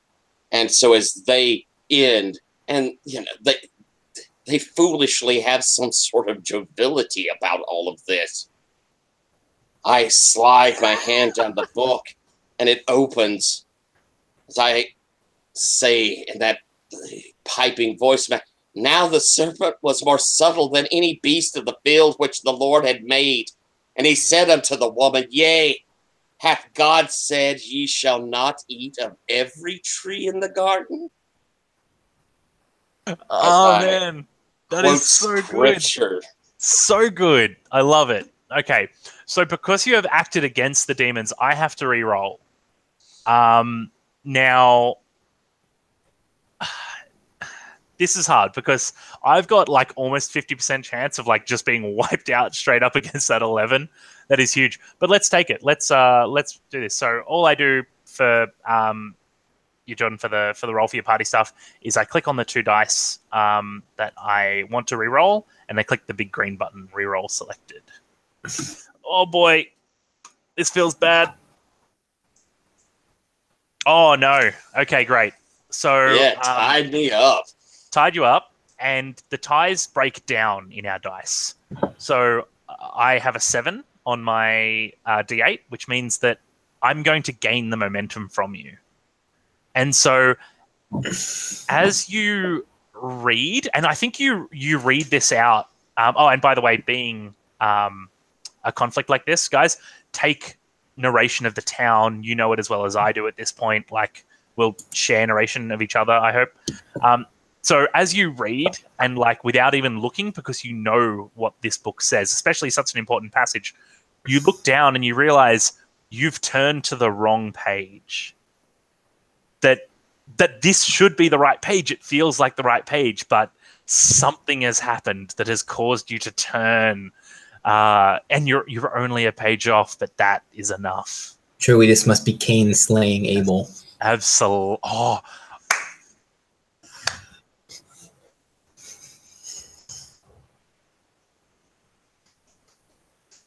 Best at games ever. Oh man, was that you, Jordan? I wasn't looking at my screen at the time. No, yeah, that was me. You are amazing. I'm so glad you came. It's like my favorite thing now.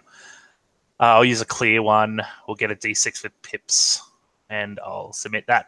So I won't be using it for this round, but I'm going to put a D6 just down the side. I get to roll that into my next one. Now, here's the thing. If I get an advantage over someone else, I can just keep adding those D6s. So that's kind of where the balance of 4 versus 1 and 1 versus 4 kind of come out. So I've rolled, so my 11 doesn't count. We've spoken about Abel's 11. Who's next down the tree? Who has the next highest single die? Looks like Anna. I think that'd be me. All right, Sister Anna. You've worked with Will, your relationship. What else did you roll? Your trait? My trait, I'm not worthy of the Lord of the Light's blessing. So and good. I think I reach for my book as well. Beautiful. But when I reach for my book, there's this sense of deep inadequacy. Like, everyone has always told Sister Anna that the Lord of Light loves every... What's the name of the book again? The Book of Life? Loves every book of life equally. And that the one that I have is just as worthy. I think there's a weird paradox here because I grew up with many kind of fine material things in comparison being the daughter of a respected preacher.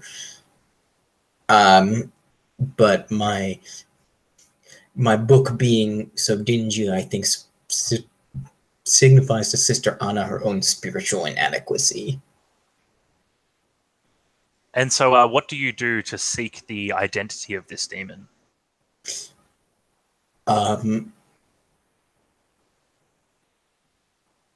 And I think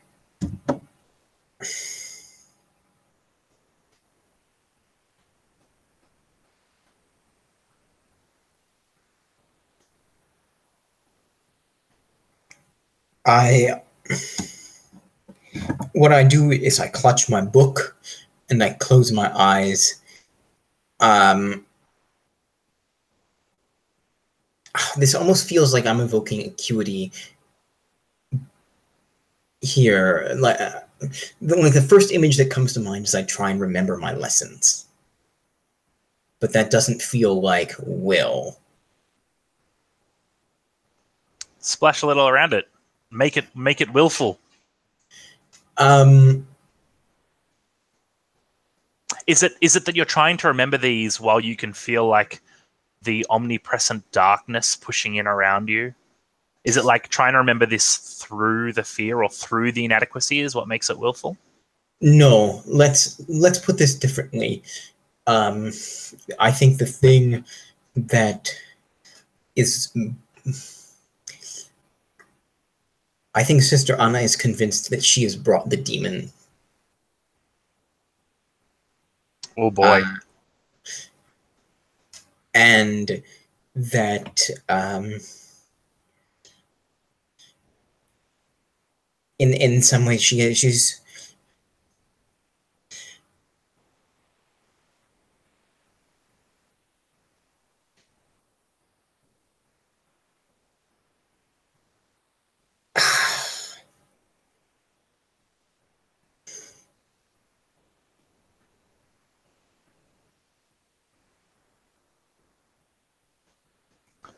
you know what? I'm going to take this a really different track. Yeah, I love what you've got, but if you want to go another direction, please do. I think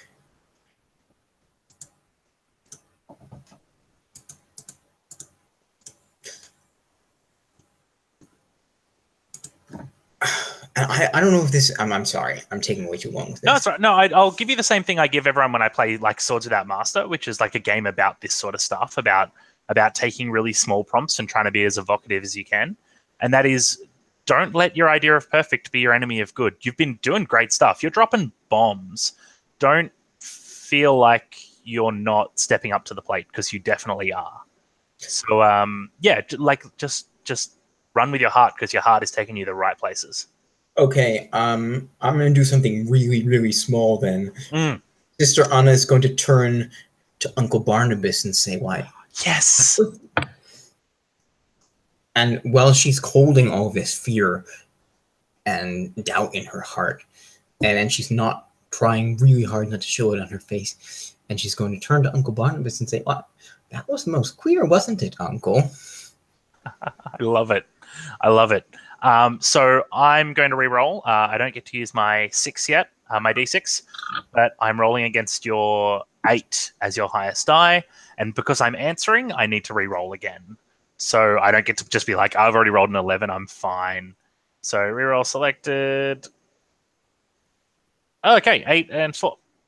I tied up again. And guys, I've spoken to Shane. I've hacked roll for your party for this game. But so I've tied up again. We break to the next die, which is my 4. And Uncle Barnabas looks back at you, and I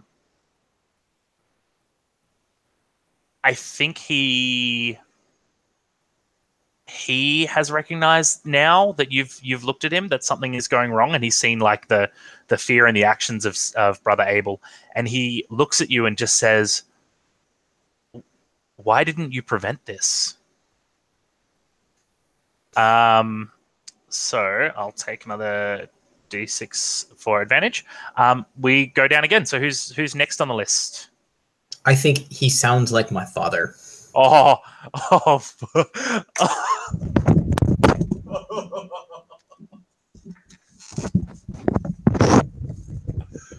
Oh God, yes.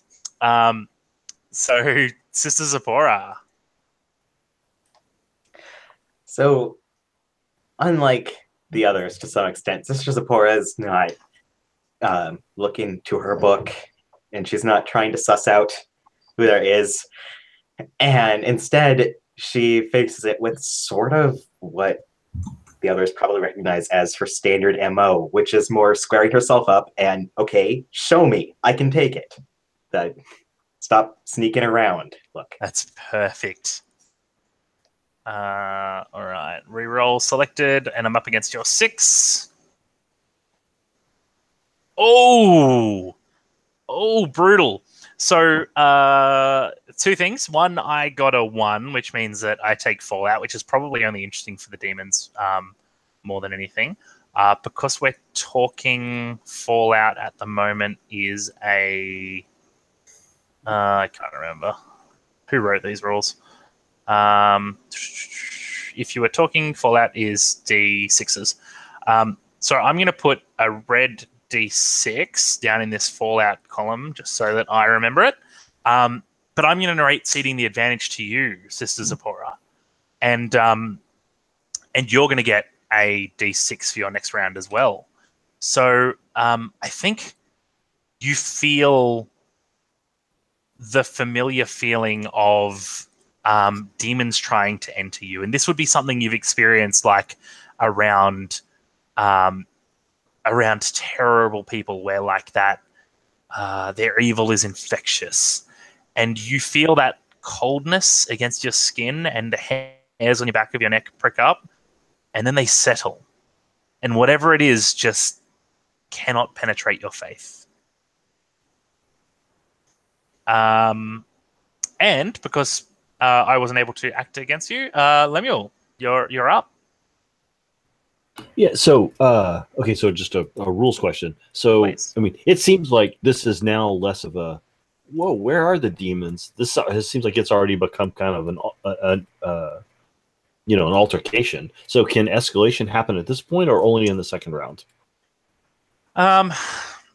Look, I'm happy to play Storm. As written, escalation is meant to be a proactive decision you bring out at the second round, like at the start of a round. Let's go ahead and roll with that then. Okay. Let's, I was going to say, let's roll with what you've got. And, Sure. Okay, so I mean, the demons are working through someone. So I mean, I'm going to be using my acuity. I mean, I see what's happening to Zipporah. And there's obviously a struggle going on, and so I'm going to try to figure out, where is the struggle coming from, and who is it originating from? Yeah, beautiful. So I'm, and I'll probably hit the usual suspects first. Be looking at Jacob and Archibald, to see, and maybe Saphira as well. But I'll not limit my search to them. I love it. Now, I have two things here. One is that your highest die is a 4 at the moment, which means that if I roll higher than an 8 on either, or an 8 or higher on either of mine, you will be... See, this is the thing. You'll be removed from the conflict, which is why I kind of want escalation there, but I think the threat should be there. So let's removed completely. Yeah, for the 3 rounds, you basically you fold out for the next 2 rounds. Well, I mean, let's see how the rules go. I mean, let's work with try what we've got, and let's work with what we've got. And I hate rules with elimination, but it's just meant to be a threat to press you to pull a gun. But yeah, I got a 1 and a 4 again. So okay, so just as we work through this, so our 4s cancel. Our 4s cancel. Since my next lowest is a 3, that means I actually came out on top, right? Yep. Okay. My bribe to Shane did not go as well as expected. So well, while you were talking last, I just did send a PayPal to him. That's where it gets me. Yeah. Thanks, David. All right, yeah, man. So I'm gonna narrate seating advantage to you. You pick up a D6 and everything is good. Also, I get another piece of Fallout because these rules are dumb apparently. So whatever, this work. So as you look around the room, you catch several eyes have been looking at Sister Zipporah, and I think that you can kind of narrow it down to like 3 or 4 people. You're not sure. I can't at this point in the conflict give you who it is, but I will say that you narrow down that Sister Constance is looking at her. Brother Barnabas has broken off his conversation with Sister Anna and is looking at her. Sister Hope and Brother Jacob. The 4 of them have all locked their eyes on Sister Zipporah. Perhaps some reacting to her reaction to the demons, and perhaps some causing that reaction. Cool. So does that round make sense to everyone? That's the cessation of our first round. As we go in now, we're going to go through a phase of negotiation. There are two things to realize. One is escalation is on the table, as it always is. Two, I have 2 advantage die, and Zipporah and Lemuel both have an advantage die, which means that they're going to be adding whatever their D6 says. I'm going to be adding whatever both of my D6s say to my highest die. You can also roll in... Sorry, go ahead. What does your Fallout die mean? Fallout comes at the end of the thing and is like character growth impacts of the fight. And it's usually like you reduce a stat for the next conflict, or you, if you roll a 1 on your Fallout die, you like improve and you get new stats. So it's kind of both your lasting impact and also your experience points. And because you reminded me about that, I need another one of those. So at this point, we negotiate at like a meta level, which is I'm happy for all of you to walk away from this unscathed and with no Fallout dice at the moment, if you like. I don't think I'm willing to offer you any sort of concession. Is there any... Dogs don't run. Yeah. we're yeah. All right, so everyone's willing to stick in on this? Fuck yeah. Perfect. Do we have to escalate? You don't have to. You can choose to. So if we choose to escalate and the next thing would be fighting, does that mean that like if we pick someone and it's the wrong person, we're out? Or no. Can we like start punching everybody if we feel like, or how does this go? Okay, there are 2 questions in there that I want to answer. The first is probably the most important one to me, which is the next step is fighting. Not necessarily. You can go straight to shooting if you want. I'm not the boss of you. You actually get bigger dice if you go straight to shooting. You get a D10. If you go through fighting, you get a D8. The second thing is, it's not about whether or not you punch the demon. It's about whether you punching someone gets the demon. Does that make sense? So, like, the narration will be you incite violence and the demon is, like, aroused by that and therefore becomes more, like, visible, right? So, like, it's not about... you don't have to have the answer right now. This is you generating the answer. Cool. So... And can we bring in more traits or relationships or belongings, or only when we escalate? No. Please. The only thing you can only bring in when you escalate is another stat. Got it. So, okay. Because stats define how you act, and if you're going to drastically change how you act, it's because you're escalating.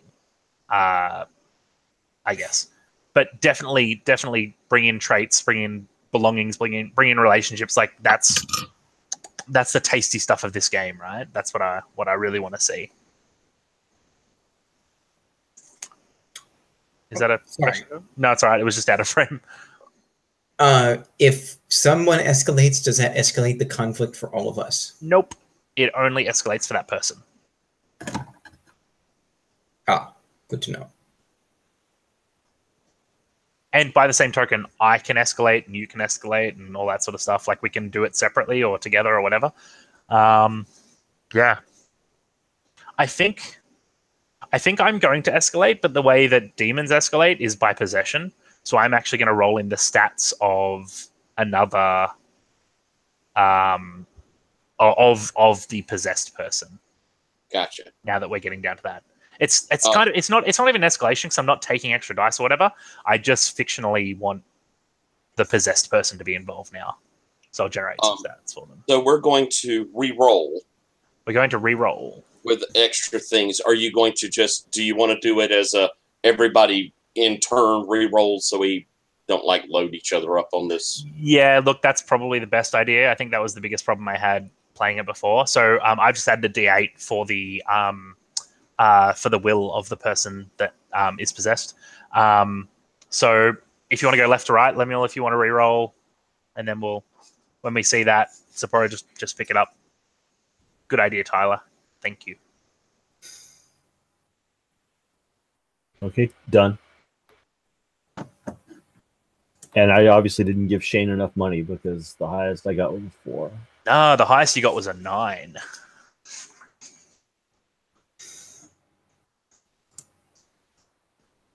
Because I'm adding in the 5. That's right. That's right. Got it. Did you get yours? So- There you go. Cool. I'm changing my approach and Uh-huh. escalating. So do I add a D8 if I go to If you're going to get fighting? physical, yeah, add a Okay. D8 as well, and add the D8 as a different color, a Okay. white one or a clear one, I think Yes. it's called, Eh, because that D8 is an escalation dice. It goes away at the end of this round. It adds to your highest dice, so it's not about like that sort of stuff. I got a 1. Cool. So I'm going to put a D6 aside. Aha. Cool. And I was considering evoking another. Yeah. I almost want to give one of my other relationships to my father because he's come up a number of times Yep. now, and it feels like a good thing to do. Yeah. So there are 2 ways we can do this. One is a relationship is kind of about if someone's involved in the conflict, and a trait is about if it's powering you. So if you want to do it as a relationship, I think we'll need to go a bit broader with it, which is like you'd have a relationship with your father's opinion of you, or you'd have a relationship with like something like that. And we'd say that the stakes of this conflict include you basically making a name for yourself, for your father, or, you know, that sort of thing. Or you can see the others have like relationships with sins or with like groups. So like with father figures or with your or with stewards, being a steward, that sort of thing. Does that make sense? Okay, it does, and I want this relationship to be the mirror. Like once again, I want this relationship to kind of be the mirror of my inner self-doubt.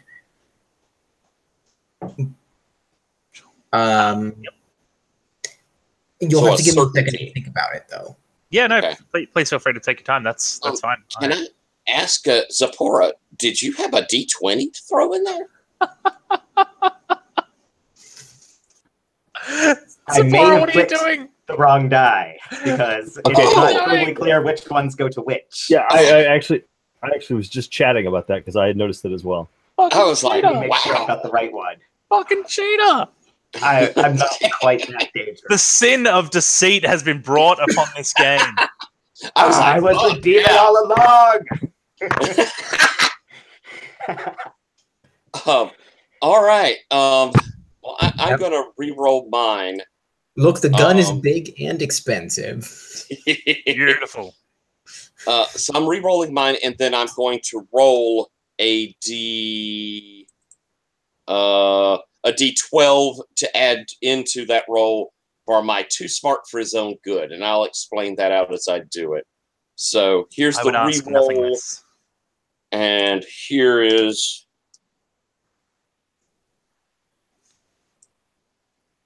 There's the 12, giving me a 9. So my high end is 9. As I start off, I don't know what we're going to go here, but I read that passage that came up in the Bible. Dog. That Chill. And- Chill. Sit on your hand. Okay. Did you say your highest's a 9? yes, sir. Yeah, man. We got 15s and 10s and things going on. All right. So we're gonna go top to bottom again. Does that? And then I'd love that narration. So I think at the moment I'm at 15. I'm the highest, right? And no one wants to comment on that. Cool. So the demons, they are going to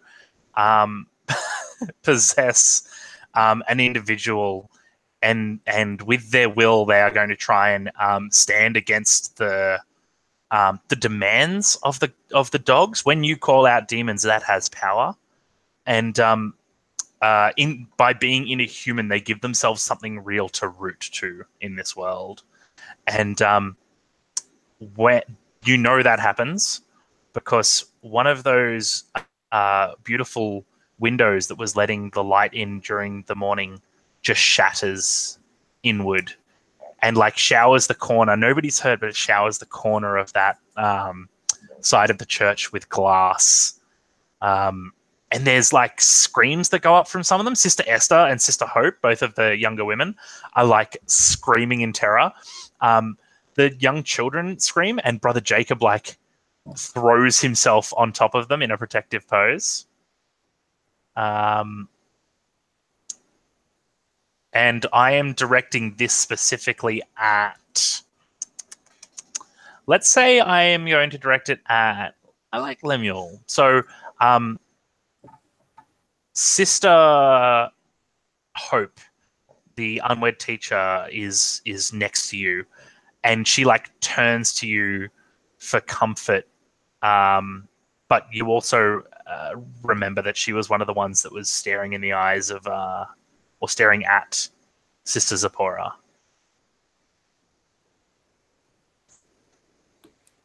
And so, to respond, you will re-roll your dice. Now, here's the big thing, which is that you have a 15 to beat. If you are less than half, you will lose your opportunity to win the stakes and be removed from the conflict. You are more than welcome to escalate if you find that 15 to be a bit daunting. Yeah, I think I need to escalate. I think we're gonna go to. I don't think we need to go to gunplay. I'm not gonna shoot her, but I think this is gonna go to physical, and I think this is gonna be a will. I mean, it is still somewhat a mental. I mean, it's physical, but it's also kind of a mental thing. So I think will is the way to go. So yeah, a really important thing for me was decoupling stats from actions. So you can shoot with will, or you can talk with body if you wish. Like that's so right. true. So yep. Do I remove the D6 for acuity, or do I leave that and just throw in the will? You have everything this round.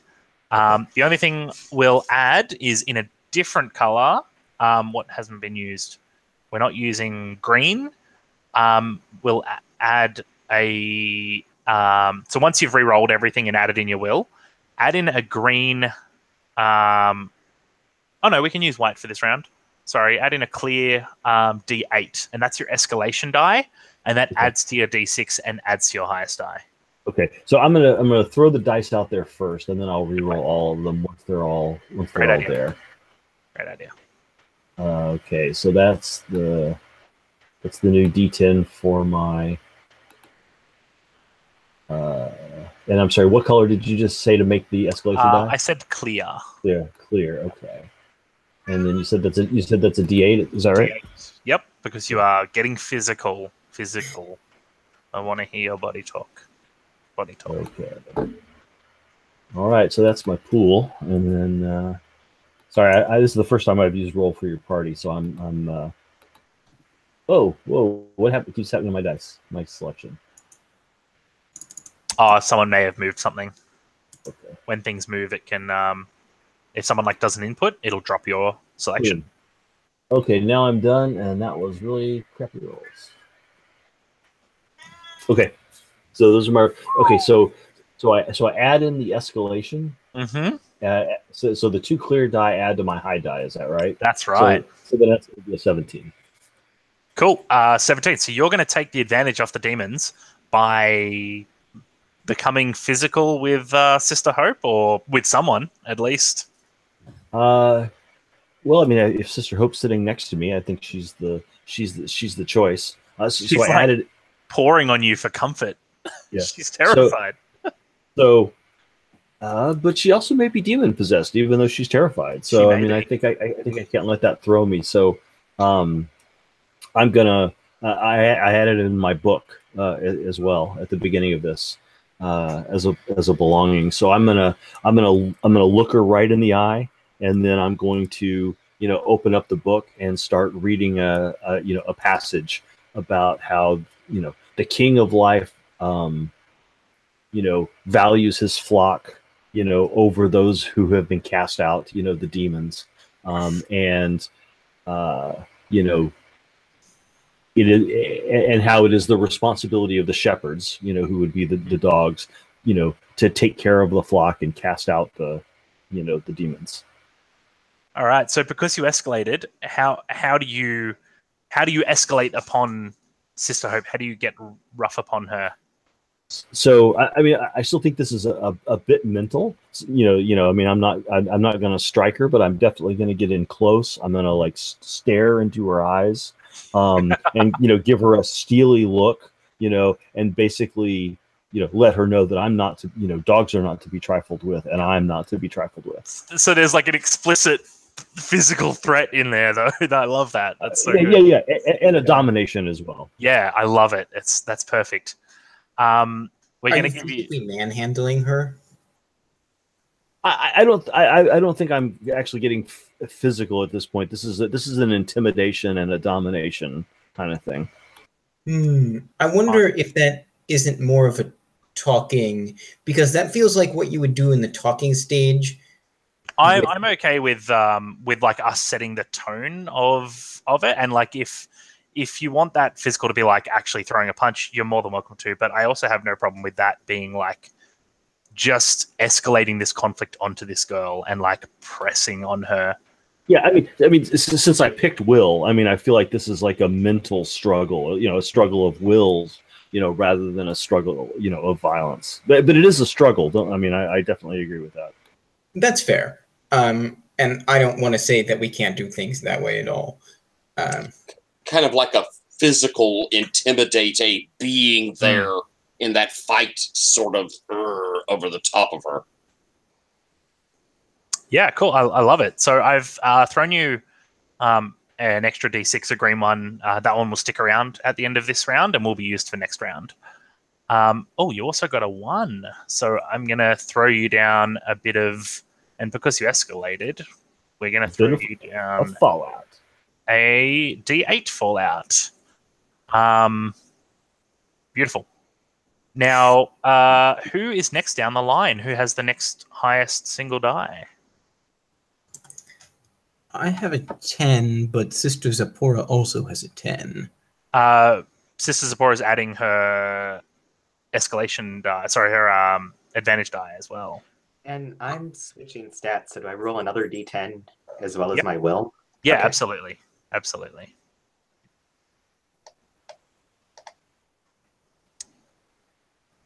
I think I didn't grok on the fact that you're escalating properly, and I think I stepped in on you when you should have been the first mover and shaker there. Sorry about that. It's okay. Good. I'm glad you can forgive me. You truly have a dog's heart. Okay, so what do you do with your escalation and your new stat? I'm switching to body and tapping talk softly and carry a big gun, because Sister Zipporah is very good at looking like she's prepared to end this. And as the window breaks, I just shove my chair back with a scrape of wood on wood and stand up, and it's eerily uncomfortable how easy it would be for her to grab her gun at this moment. Yeah. Looking at the people who were staring at her. All right, perfect. Is there a particular person that you're aiming this violence toward?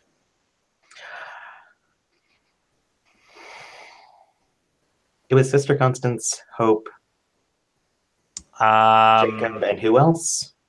Jacob, Barnabas. Yeah, it's marked in the doc. I threw it. Oh, okay. I should have looked over at the doc. Gotta trust David's work. Ha! Yeah, I had it partially covered, which was a mistake. I'm gonna look at Sister Constance. All right. So,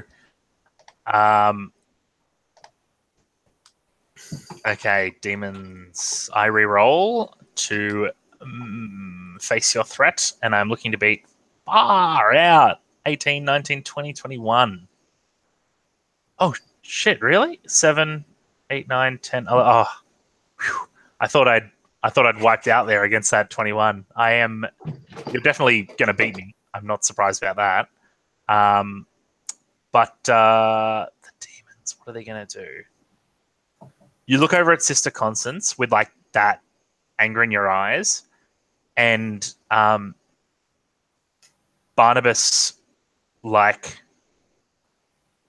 grabs her by the arm, seeing that rage, and like is terrified that this is going to turn to that execution that he was promised wasn't going to happen. And she says, she parrots the words that she heard earlier back to you. And she says, "Make it all right. We can make this all right." And she starts to like move towards the back of the church away from you, or the furthest edge of the church away from you.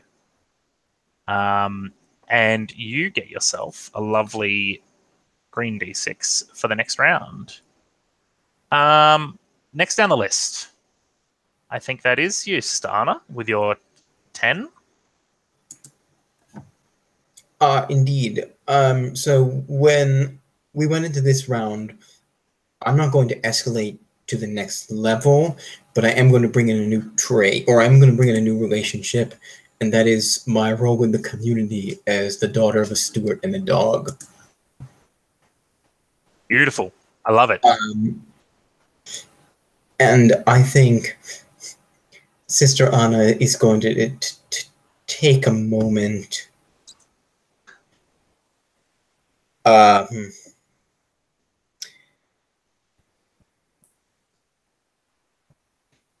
After kind of Brother Barnabas, what did he say exactly? I'm trying to remember the line. Which time? Like just then? Or earlier? No. At the end of the last kind of conflict beat, he said, like, you promised, it wasn't like you promised this was going to be right, but why didn't you prevent this? Why didn't you prevent this? Why didn't you prevent this? Thank you. Because I wanted to pick up on that beat. Yeah, good beat.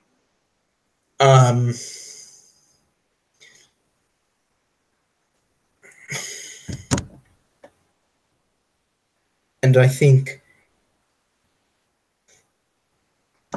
Sister Anna looks back at Brother Barnabas, and there's a moment where there's almost like she's a deer in the headlights, and she blinks, and then she centers herself, and she stands up.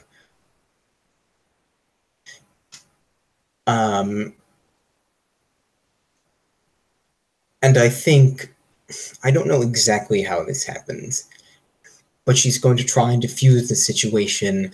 I think she stands up and says, "Well, now that we've had the blessing, surely we should have some music." I love it. I love it so much. Kind of taking the role of a community leader. That's beautiful. Just that inherent strength. I've got 11 on my dice, which puts me over your 10. So I'm gonna get me some momentum on the next one, and I think it's just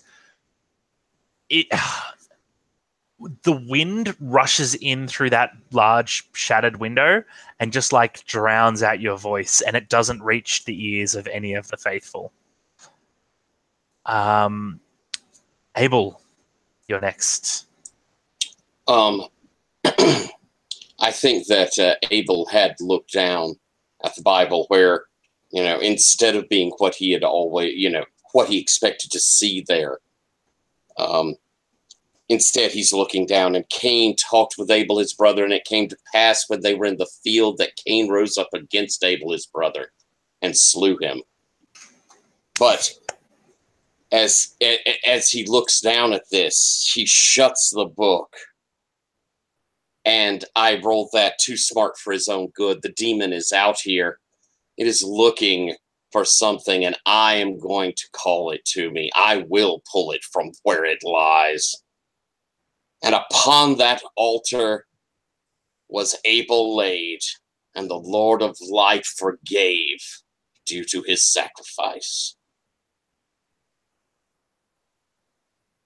With the book closed. Oh, so good. So good. All right. Oh, shit. I rolled a 1 as well. I didn't see that. I think you're going to beat me with that 10, though. Well, we're about to see. We're about to see, because I got to re-roll it. What are we looking at? I'm up against your 9. Oh, I've got 2d6. I'm pretty confident about this. Yeah. Yeah, I haven't gotten. Oh man, I thought I was going to be kicking you out, Tyler. How did it do? I didn't see it. I've got 8 and 9, 10. I have 10. I just snuck through with so many dice. Okay. Sacrifice. And I only get those by escalating, right? Those add-on dice are only escalations. Only by escalations or by beating someone but not doubling them. Gotcha. As Lemuel and Sapporo And both I've done that. So cool. And Gotcha. it's kind of a self-fulfilling prophecy where as soon as someone starts getting the momentum, the only way to get it back is to shoot them. Like it starts to snowball. Gotcha. It does. It's a very snowbally conflict. That's cool. And sacrifice is the right word. And like I think that the ink almost starts bleeding off the page in front of you, and it just says like sacrifice, sacrifice, sacrifice. And like that's just this overwhelming vision that you get, this almost demonic vision of just like, this will only end with you sacrificing someone to this demon to appease it. Yeah. And I'm going to take another one for your... I tried to bring it to me, but it would not come. It would not come. It needs blood, my friend. Okay, I'm pretty sure that's the end. Yeah, that's the end of that second round. Now, some people have taken Fallout, and Fallout is always taken at the highest degree that the conflict gets to. So as people escalate, you also like increase other people's Fallout. So does anyone want to like play it safe and like take a step back from these demons at this point? Not I. Deal with them now or deal with them later. We're gonna have to deal with them. All right. Can you pull those Fallout dice up a bit? I can't see them. Yeah, mate. some I'll Me either. put them over here. I run at a different resolution to you. It's more just putting them there to like count at the moment. They're more tally marks than anything else. Okay, so here's what's going to happen going into the third round. Those who have escalated to physical, you can move between those two as much as you want. You can go back to talking if you want. You can be physical. It's not going to change your dice. You can get another D8 if you go to shooting. And for those of you who haven't escalated, you can get a D10 if you go to shooting, or D8s for physical stuff. But all of the clear dice, including those escalation dice, now leave the table. Because that was your momentum for that one round, but you've now lost that burst of surprise. And so I'm going to 1, 2, 3, 4 clear off. Oh, I always go to clear instead of delete selected, and it is the worst thing to do in this game. If I could give Shane a little note, it would be change the color of that clear. Yeah, absolutely. The warning box is nice, but so now we're going to go into third round.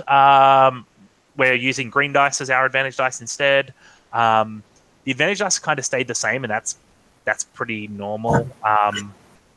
It tends to shift around a little bit when people escalate and stuff. So would anyone like to, for this third round, escalate further? I will be escalating. I am moving to physical violence, yes. Okay, not shooting, wonderful. but I'm moving up. Wonderful. So because I escalated last time and had the D8, but it's now gone, do I have to like re-escalate to fighting again, or can I only skip up to the D10? That's it. You cannot. Well, you'll get a D8, but you cannot re-escalate to fighting. But you can escalate to shooting. But because you're in the fighting one, you'll get a D8 again. The D10 is for like when you go talking to shooting, which is like, hey, how you doing? You having a nice day? Yeah, motherfucker. Like that's what it's kind of representing. So yeah. Just to kind of make sure I understand, those that have not escalated to physical violence may as well escalate to physical violence, because if they suffer any fallout, they're going to suffer physical violence fallout anyway, right? So they lose kind of nothing by moving up along with everybody else, right?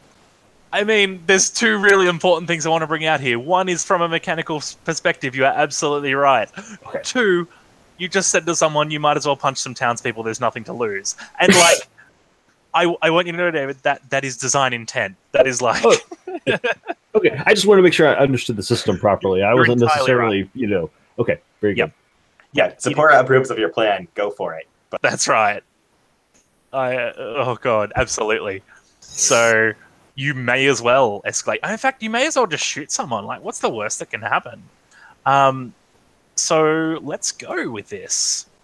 We'll go left to right again. Lemuel, would you like to rolling any escalation dice that you would like? We've already got one escalation from Abel. Anna, are you planning to escalate as well? I don't think so. Beautiful. I love you. You're pure, and you are the only one worthy of being a dog, and I love you. Okay. So I just don't picture taking out the gun yet. Beautiful. So I'm staying at physical violence. I'm not escalating, and so I've re-rolled. So great. Zipporah can roll. You bringing out the gun, Zipporah? No, I'm just re-adding that D8 for fighting. Oh no, you unless I don't. No, you don't get to keep that. I don't. You want to get that as a burst on your. Yeah. Pull out the gun, Zipporah. Do I re-roll that green one, or is that supposed to not? No, the green one is what the white one was for you last time. It's just the different colors so that we can tell round from round which ones stay and which ones go. Okay, but if I pull out the gun, I have to shoot someone for it to count, right? Pull out the gun. Yes, you do. You do have to shoot someone. I am not yet ready to shoot someone. I am the king of life. Shoot someone. That doesn't sound like the king of life. I think Brother Abel does. I'm pretty sure that's what he sounds like. You should probably do it.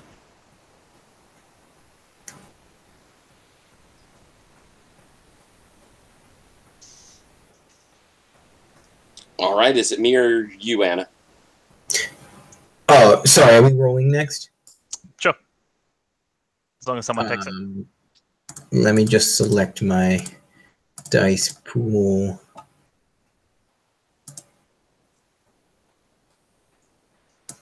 Oh my. Lord, that's okay. Really? Abel, you're up.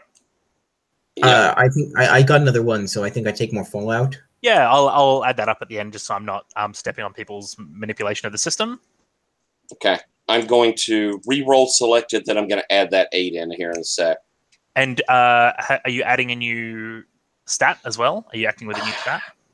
I looked across them, and I think I've added about as much as I can. All right. So I'm re-rolling them. All right. And now I'm going to roll that 8. And I'll put it as clear.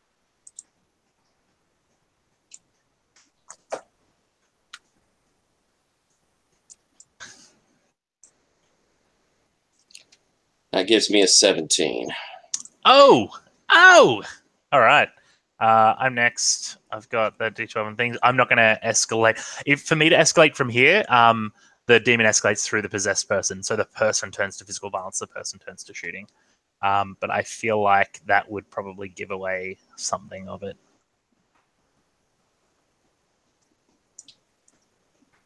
All right. Oh, boy. All right, now I'm just going to quickly do some fallouts. So I've got one there for Lemuel, one for Anna, and that's it. Not one for me. Boom. All right. So here's how we're going to go. Top to bottom. Who is highest? I have 17. That's what escalation does for you. Lead off. I'm going to look for her name. Oh, sorry. The little girl, Safara. So yes.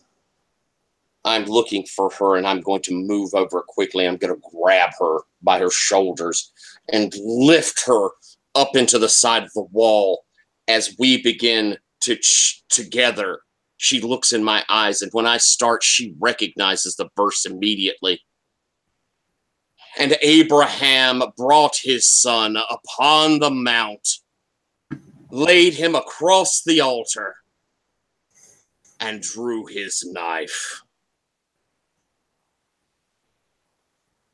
And my attempt is for us to bring this demon to us, to try to clear this community.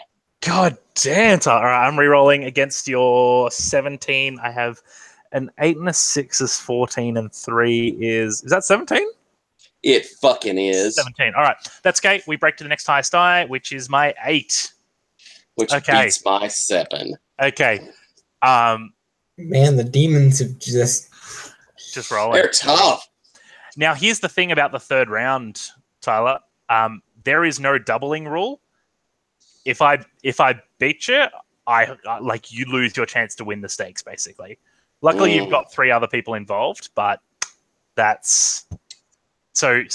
Brother Abel will be out and will be indisposed of this girl, and the reason is, as you are saying, and drew his knife, she is with strength that you would not expect from a little girl, pulling your hand onto her own throat.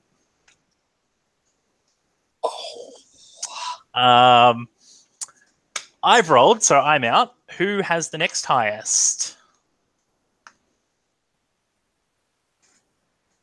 It's definitely not me. Looks like Zipporah with a 12, I think. Zipporah with a 12.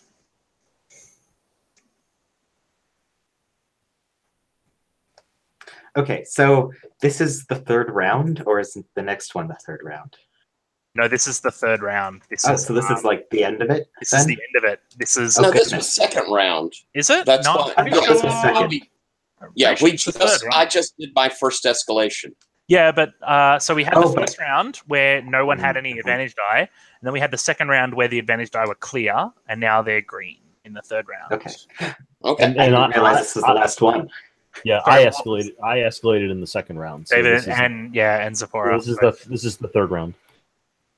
Okay, so after this it ends? Or after this we keep escalating forever? No. After this it ends and someone has won the stakes. So can I escalate now then? Or is it too late since I declared at the beginning?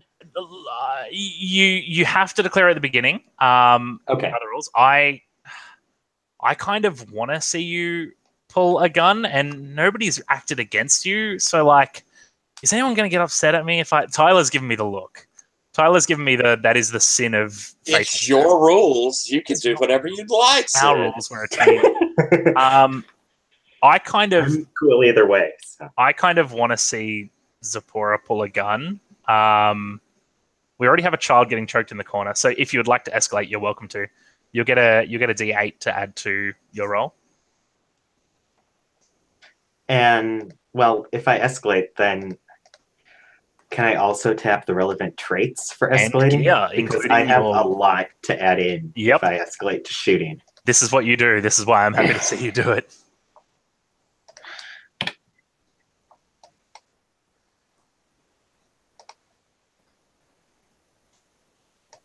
Cloud of dice.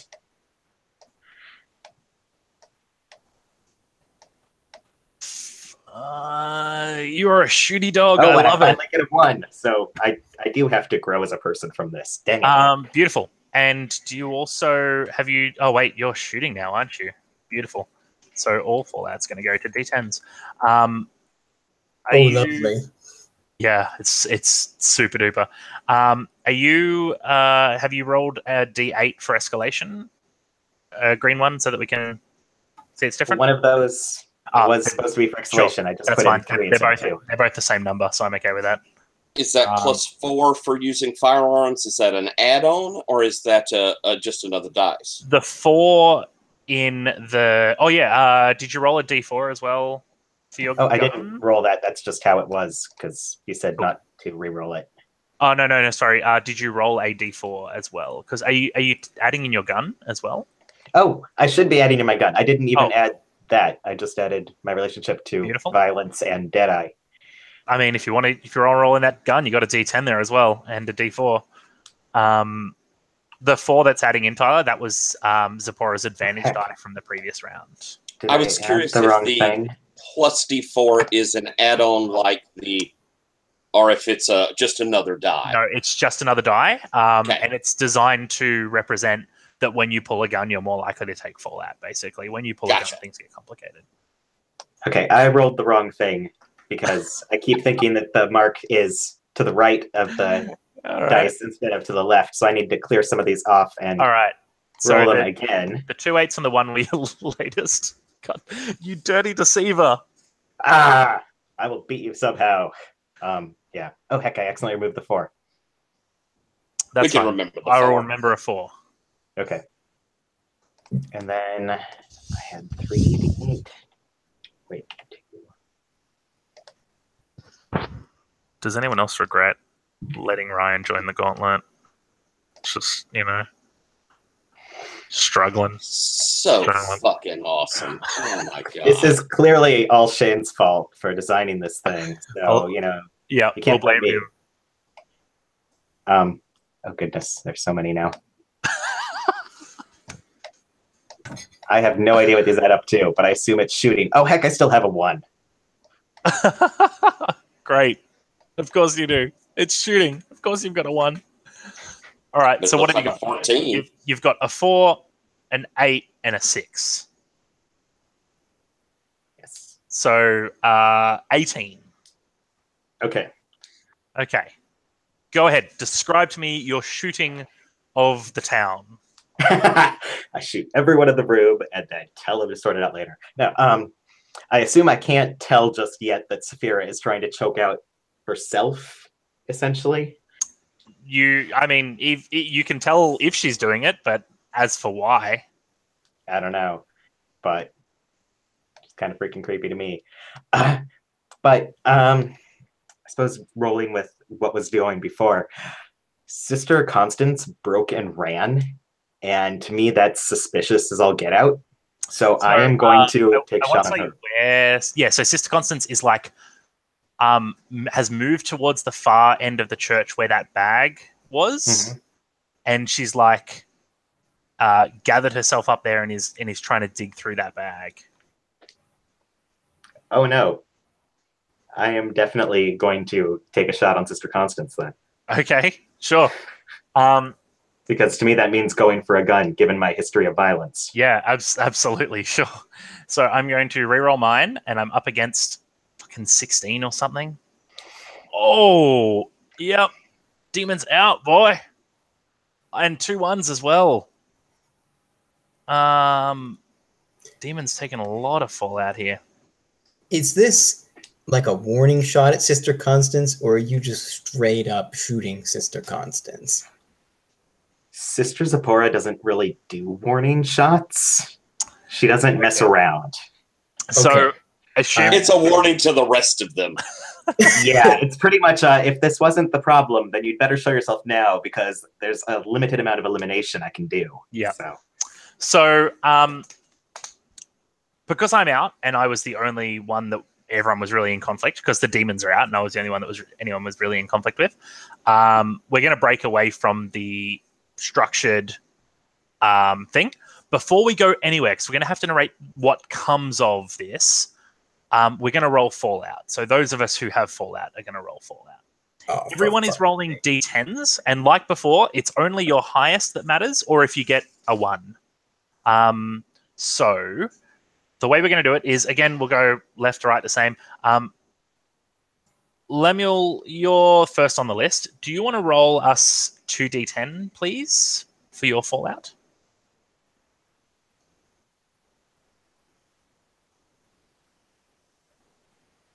It's like a 1 and a 9. Cool. So because you get a 1, you grow.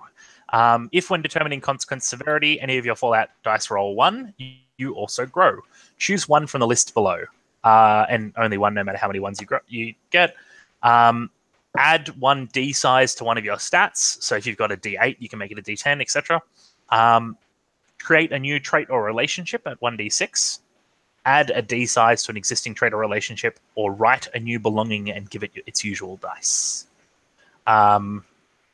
The other thing that happens because you got a 9 is you're going to choose twice from the long-term list. And the long-term list choose one long-term fallout. You'll choose 2. Subtract 1 D size from a stat that you used permanently. Take a new trait at 1d4, representing the lasting impact. Take a new relationship at 1d4 for the same. Change the die size of an existing and relevant trait or relationship to d4. Erase a belonging or rewrite your coat's description to include some sort of permanent damage.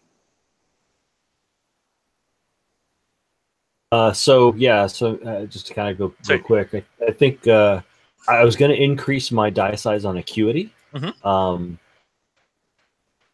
And then the reduction of my die size I'm going to do that. I'm going to increase acuity, and then for the long term, I'm going to reduce will, and then I think I'm going to add a new trait, which you said was a D4. D4, yeah. Let me think about what I want to do there. But please do.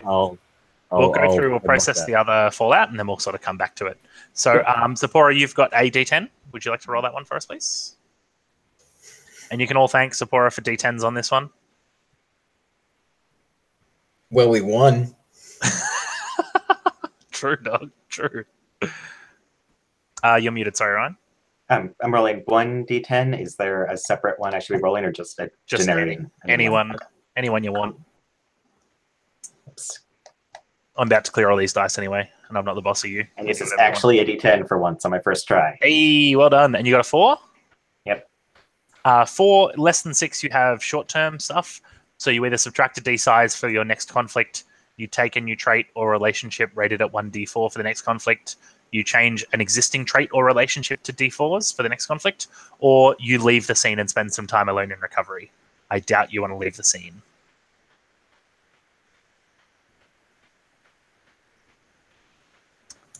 Have a think about it. And this is all in that same Google Doc as well. It's under the heading is Fallout, Determine Consequence Severity. Who's next? Looks like Anna's next with 3. Would you like to roll 3d10, Jordan, for your Fallout? Certainly. I got a 2. Are these D8 or D10? They look like D10 to me. Yeah, they're D10. I got a 2, 4, and a 5, so I guess I got a 5. So you're less than 6 as well, which means you choose that same short-term list.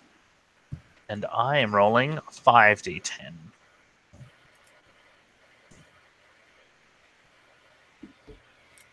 Oh, and I've got 2 10s. 10s are bad. Beautiful. I don't actually have rules on what happens with demons for the Fallout thing, but I think I've got a pretty good idea of what those 10s are going to mean for Sister Constance. And it's not going to be good. Although, actually, perhaps because it's about demons, it's more about seeding control. I don't know. We'll talk about it. We'll talk it through. So, do we have a new trait for Lemuel, Brother Lemuel?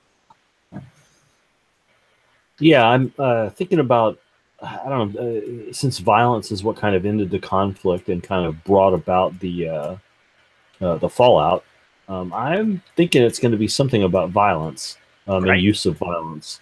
So I think I may just say something like, violence.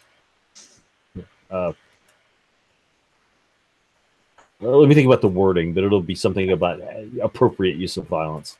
Oh. And what about the other 2 that were taking short-term stuff? Any ideas?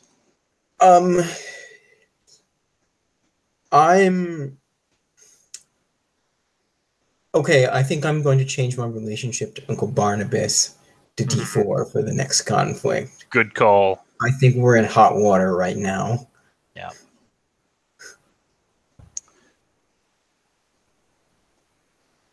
Ryan, do you have a feel?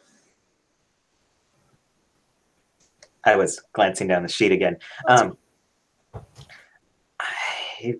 know. I was thinking something about the fact that I shot her with, shot at her at least with insufficient evidence. But I'm trying to figure out how to make that not a real bonus to me having the 1d4.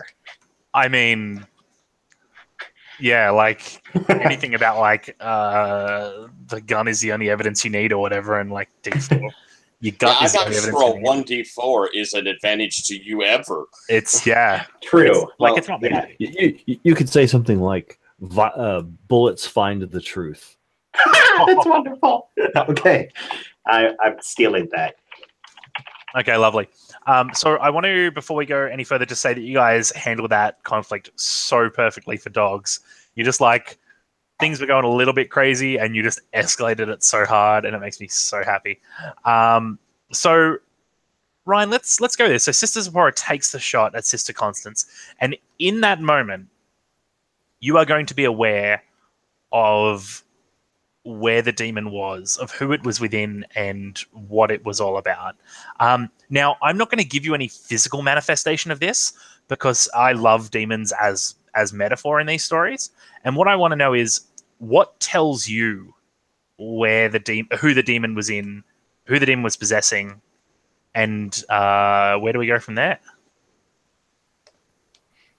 So I tell you what tells me who had the demon without knowing who had the demon. No, Sure? you can even tell me who has it. I just want to make it. I want to make it explicitly clear that this is from your perspective. Okay, so from Sister Zipporah's perspective, the moment I escalated to standing up and everything, Constance immediately reacted with fear. She started babbling. She ran to get a weapon. This was clear sign that she was the demon, and she knew that her time had come. There could be no other answer than violence, and so I had to shoot. Okay, cool. So the wind calms from outside. The whole place, like with the shot. Oh, sorry, go ahead. I add an addendum in there. Yeah, please. Just explaining my reasoning further. Yeah. So from the moment Sister Zipporah first saw Esther, something was very clear to her, and people react differently to violence and to being targets of violence. Some shriek into themselves, and some become dogs, and some eventually shoot you down in the chapel. So this was inevitable to some extent. I love it. Now, I need to talk about something very, very quickly, which is this was fragged to end at 8:30. I think we have probably another maybe half hour of play as you guys like wrap this up, and then like 10 minutes to half an hour of debriefing out. It's like super early. Do people want to wrap this up like really quickly? It's 5:30 for me, but I am all about it. I can stab this for 45 more minutes for sure. Okay. I don't know what the rest of us here in the West are doing, but I can give it another hour. Okay. I guess I would say, would anyone be against like wrapping this in the next 15 minutes, and then we can talk about whether we stay for debrief and stuff? Is that going to kill anybody? No, that sounds fine. Yeah. Okay. I could stay up a couple more hours, so I'm good. Oh. I love you, Ryan. I probably don't have another couple hours. I could certainly do another 15 to 30 minutes and then a debrief. Yeah. I love you all, but this is like really emotionally draining for me as well. I can't do another couple hours. So let's talk about this. Let's talk about the resolution of it, because you have decided. This is it. We have made the decision. Sister Constance is possessed by a demon, right? At least Zipporah's made that decision. And I'm gonna keep feeding into that. I'm gonna keep like pressing that. So Sister Constance, when you like when the shot goes off, I want to get around this gun, because this thing is like, it's a big dirty coach gun. This is a 1920s, 1930s shotgun, right? It's not even like a smooth bang. It's just this explosion, and the paper cartridge flares up, and because all the gunpowder's everywhere around it, like Sister Zipporah's face lights up with the gunshot, and it the round as it hits her is like this single great big dirty ball, like this musket ball, and it catches her, and it just like wrecks the chest kind of thing, and she goes down. And Tyler, this young Sister Zipporah with her hand pressing on your own neck, she like hears the shot, and she lets go of you, and she starts to fall, and she's just caught by like your hand underneath her chin. Can I throw something narrative in? Yeah, please. I believe we say in unison, And there appeared a great wonder in heaven, a woman clothed with the sun, and the moon under her feet, and upon her head a crown of 12 stars. As we hear the sound of the bugle from that military unit that Sister Anna told us she had seen as she came in. Yes.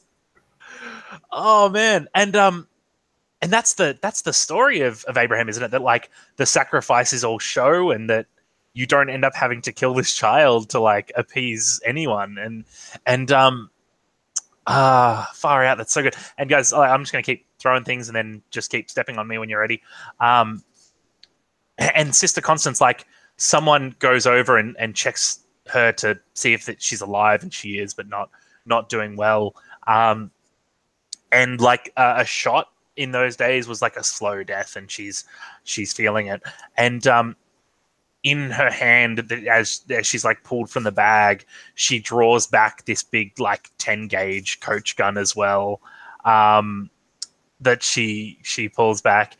And Esther is like distraught and falling to her knees, and Barnabas like he's quiet, and he's just shaking his head like he knew this was the only way this was going to end. And Jacob has Archibald comes up and like takes Sister Sapphira from you if you allow him to, and like wants to cradle her and look after her. And Jacob's rounded up the other 3 children. Sister Hope, who was like thrown to the side and like stared at and dominated, she's like you can see her being overwhelmed with all this demonic stuff and the shooting, and she starts to boil over. And that's the feeling you've got here, which is just like everyone is overwhelmed with emotion. What do you do?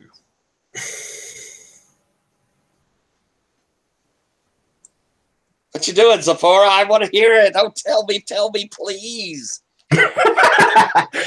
Okay then, Sister Zipporah immediately.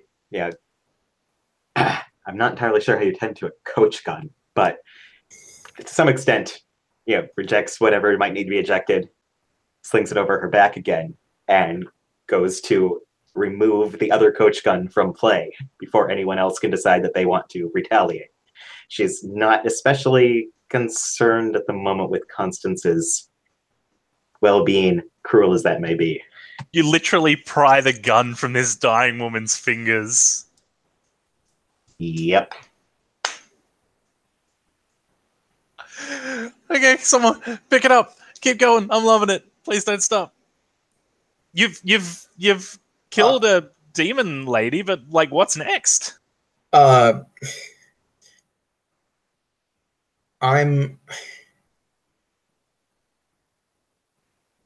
trying to decide if Sister Anna starts sobbing hysterically and blabbering apologies to Uncle Barnabas, or runs to the side of Aunt Constance. You took, oh my goodness, your Sister relationship. Zipporah never knew that she was your aunt. Oh man. So yeah. See, I kind of want to change my fallout. Can I take a D4 relationship with Sister Zipporah for the next conflict? Beautiful. Please do. Yeah. That's so great. So I'm Lemuel's gonna look at Sister Hope, and he's going to push her towards Brother Archibald and say, "Help Archibald, tend to the children." So she's a school teacher, and she nods at you, and like I think actually she stops for a second and like looks to you, because you've gone from being this out demon, like a really aggressive, dominating figure, to like, no, go help. Go help. Like, are you kind to her, or are you? Well, I was not asking. I was giving her a firm instruction. There was no room for her to, just say no. Yeah, cool. All right.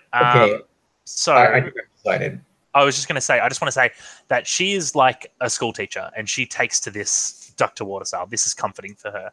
and she like tries to rally the children, and Archibald is grateful for the help, and works with her to like they work as a team to try and settle the children, and perhaps even I don't think anyone would leave, especially without being told to. So I think they just gather in the corner with Brother Jacob. And so, what is Steward Levi and his wife doing at the moment? Good question. Steward Levi is probably standing shocked. Sister Salome is the midwife of the town, and she has run to Constance's side to try to like patch her. She's the closest thing this town has to a daughter. To a doctor. So she charges towards Constance to like try to patch the wound and support her. And I think Steward Levi. Look, I don't want to be too hard on this now, but the guy has pretty much shown himself to be not fully in control of this town throughout the whole thing, and this is him doubling down on it. Okay, well, that's kind of what I was curious, because I think my main remaining question was whether Levi needed to be replaced as steward or not, and I think if he's not picking this up and doing what needs to be done, then that's going to seal it in my mind. Okay. I'd really love to see what Anna's doing. Me too.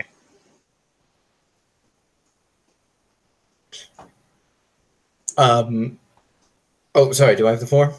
Please, all yours. I was going to say, I think what happens is at the moment the kind of shot rings out, and kind of we see Constance crash to the floor. Sister Anna bolts up and in kind of a most undog-like fashion shouts, "Auntie!" With the kind of distress of a child. Yeah.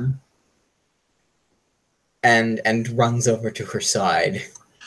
Quick question for you, Anna. When was the last time you called someone something other than their proper title, brother, sister, and their names?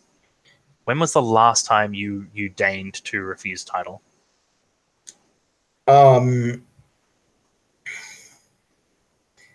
I think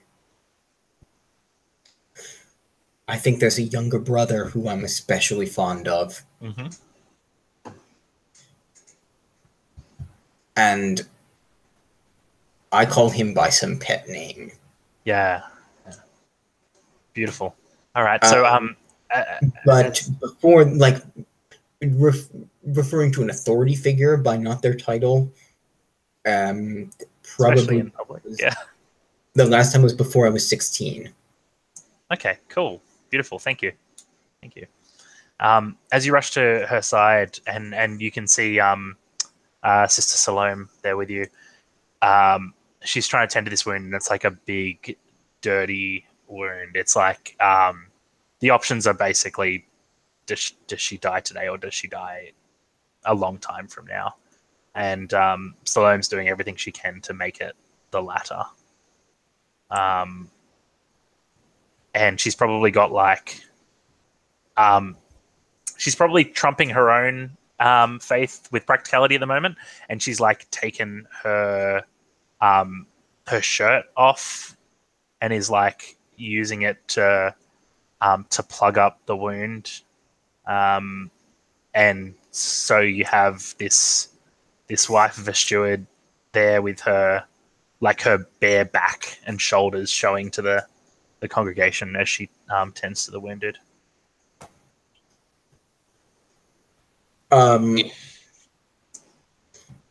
So Constance is facing the other direction. So in my head, you have the back wall of the church where Constance has placed this bag before. She's laying next to that, kneeling in front of her, facing the other direction to you and the rest of the town, focusing only on Constance's Sister Salome tending to her wounds. And then there's you in whatever position you want to be around that. And then kind of behind you, and to be honest, kind of out of this shot is the rest of the town. I think I push Sloan out of the way. Almost. Like I don't necessarily stop her work, but I push her out of the way so I'm from the center with Constance. Yeah. And I take her hand and I look in her eyes, and what do I see when I look in her eyes? Do I know that she's a demon? She looks at you with her eyes and says, I'm going to ask you two questions, actually. One, what is it when you look at her that tells you without any doubt that she was possessed? I think this is the first time that Auntie Constance had the most beautiful blue eyes that matched the dye. Mm-hmm. But her eyes are green. All right. And what is it that... I hadn't gotten that close to look at her yet. Yeah. And it's only when we come face to face. Oh, it's so good. What is it that you see when you look at her that tells you unequivocally that she was not possessed and she was just a woman doing her best?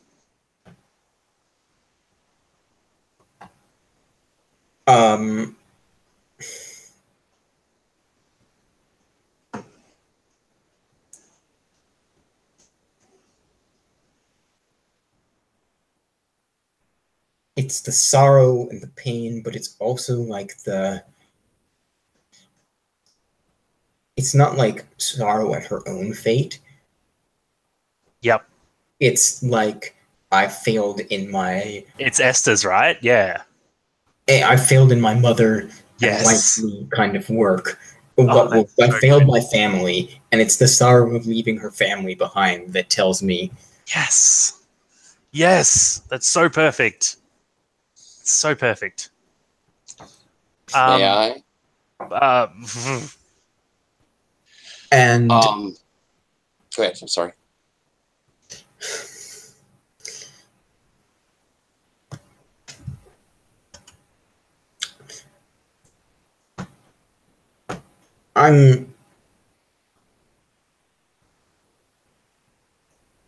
How should I put this? Go with what you feel. I feel like there's some kind. I feel like I want. Like I'm trying to figure out how to phrase this question, but I want to ask her for a deathbed confession. Like, is it true? Come clean, and the Lord of Light will forgive. Yes. Okay, that's perfect. And oh, sorry, Tyler. Is this a good spot for yours? I'd love to hear. I'd let her confess. Unless you want me to do my thing and then have the confession. Okay, no, I figured it out. And I look into her eyes and I take her hand, and I think I'm dead serious here. Like, I look into her with the eyes of a dog. But the eyes of a dog who expresses the love of the Lord of Light. And I ask her, Auntie, is there something you need to tell me? And she says, we were going to make everything right again. And then she leans onto you and in a whisper so quiet that you can almost not hear it. She says,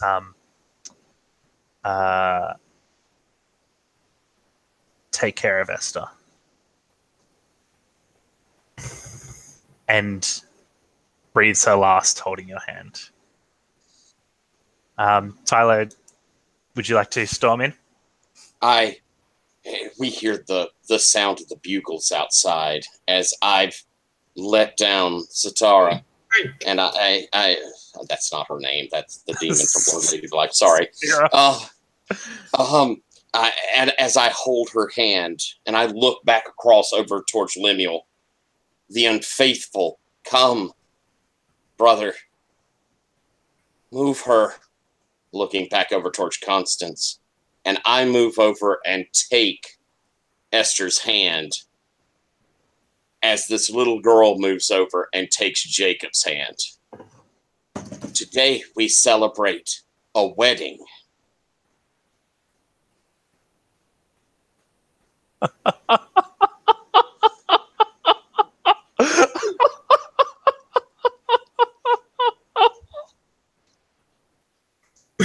Please go on. And the Lord of Life looked down upon us, and he blessed this union for the betterment of his community.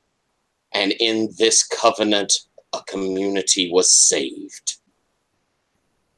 And and as you finish, I will look at Brother Abel and I will say, Abel, there is still a part of this community that is not a whole family.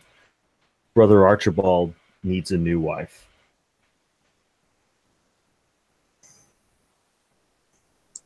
I'm going to take a look over at Hope. I'm thinking he and Hope, probably need to be married. That's my thought.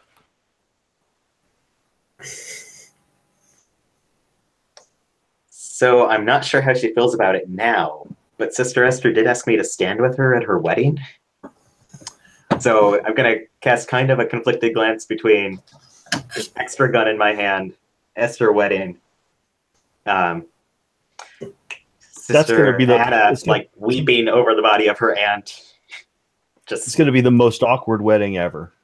Yeah. So I would love the last shot of this to be this weird double wedding being performed. The important thing is, like, as dogs, you can officiate and all that sort of stuff.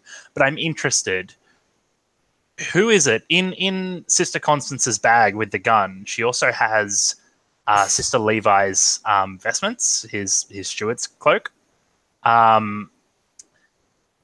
Who is it that you place the cloak around as they attend the wedding? Who is it? Does it continue to be Levi? Is there someone else that you have in mind for steward? I'm not sure anybody. I'm not sure anybody that we've met fits it. I mean, like, who has a name. I would assume that we probably know other people in the community, and we could find. No? Yeah. No. Yeah, I okay. mean, nearest healthy male or female absolutely is an option. Yeah. I mean, I don't necessarily go for the. I think we would make the best choice because I think who's left: Barnabas, Archibald, and Jacob. None of them, I think, are good. Cool. So there's probably some question. Yeah. Yeah. There's probably somebody. Yeah, I think it's somebody else. Okay. Cool. So yeah, I think the last shot is. So can you? Let's do first final shot stuff, and then we'll do a bit of epilogue. So tell me where you are and what you see, and if you want to splash color on NPCs and characters and stuff, I'm going to add nothing to this other than to say this is the double wedding officiated by 4 dogs with a dead woman in the corner kind of thing. Please, let's start with Jordan. I don't think you've started for us. Let's start with Sister Anna. Where are you in this final shot? I think this session begun with a wedding for Sister Anna, but it ends with a funeral. And I think I am the only one burying Sister Con. It's myself and Barnabas. Oh, you're so good. And we are the only one it's burying Sister Constance.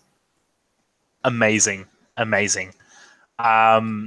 Where is Brother Lemuel? I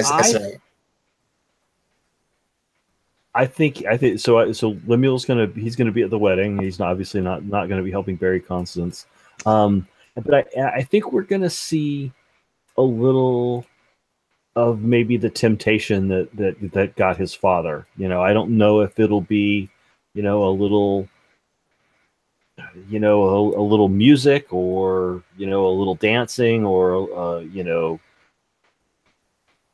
there'll be something showing he's potentially falling down the same hole that his father went down. Oh, that's beautiful. I love it. I'm gonna leave Sister Zipporah for the end because I love that shot. So Tyler, I think we have the wedding going on behind us. as Abel is going outside to meet the troopers on their horses, and he reaches into his book and he pulls out where we have the legal right as marshals of this territory. Nothing going on here, troopers. It's a wedding. Would you care to come and join us? We have no drink, but you're more than welcome to lemon water. As they, lemon water, that's all right. And we see them and the dust retreat as they leave, and Lemuel and Abel smiling as they go. Beautiful. Sister Zipporah, the only request that I will make as a fan of your character is please still have both guns with you.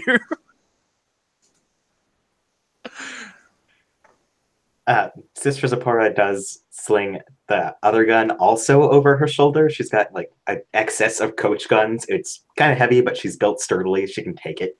And also this way, there's no chance of someone deciding that there's not been enough murders tonight. I was going to say this is the literal shot. This is the literal shotgun wedding. Yeah. Well, like, not to put too fine a point on it, that was Constance's plan. That's why she brought the steward's vestments. She was going to make a wedding happen. That's wonderful. Yeah. Fucking beautiful. In the wedding shot, though, please. Sister Zipporah doesn't join the wedding properly. She's still in the room, but stands a little distance away because though she was right and justified and it was necessary, she also understands that this is not the place for her right now. But she's supervising as a dog. I love it so much. Man, I would people like to do epilogues, or are they happy to leave that there? That feels super good for me, but I feel good on that one. Yeah. I do too. Okay. All right.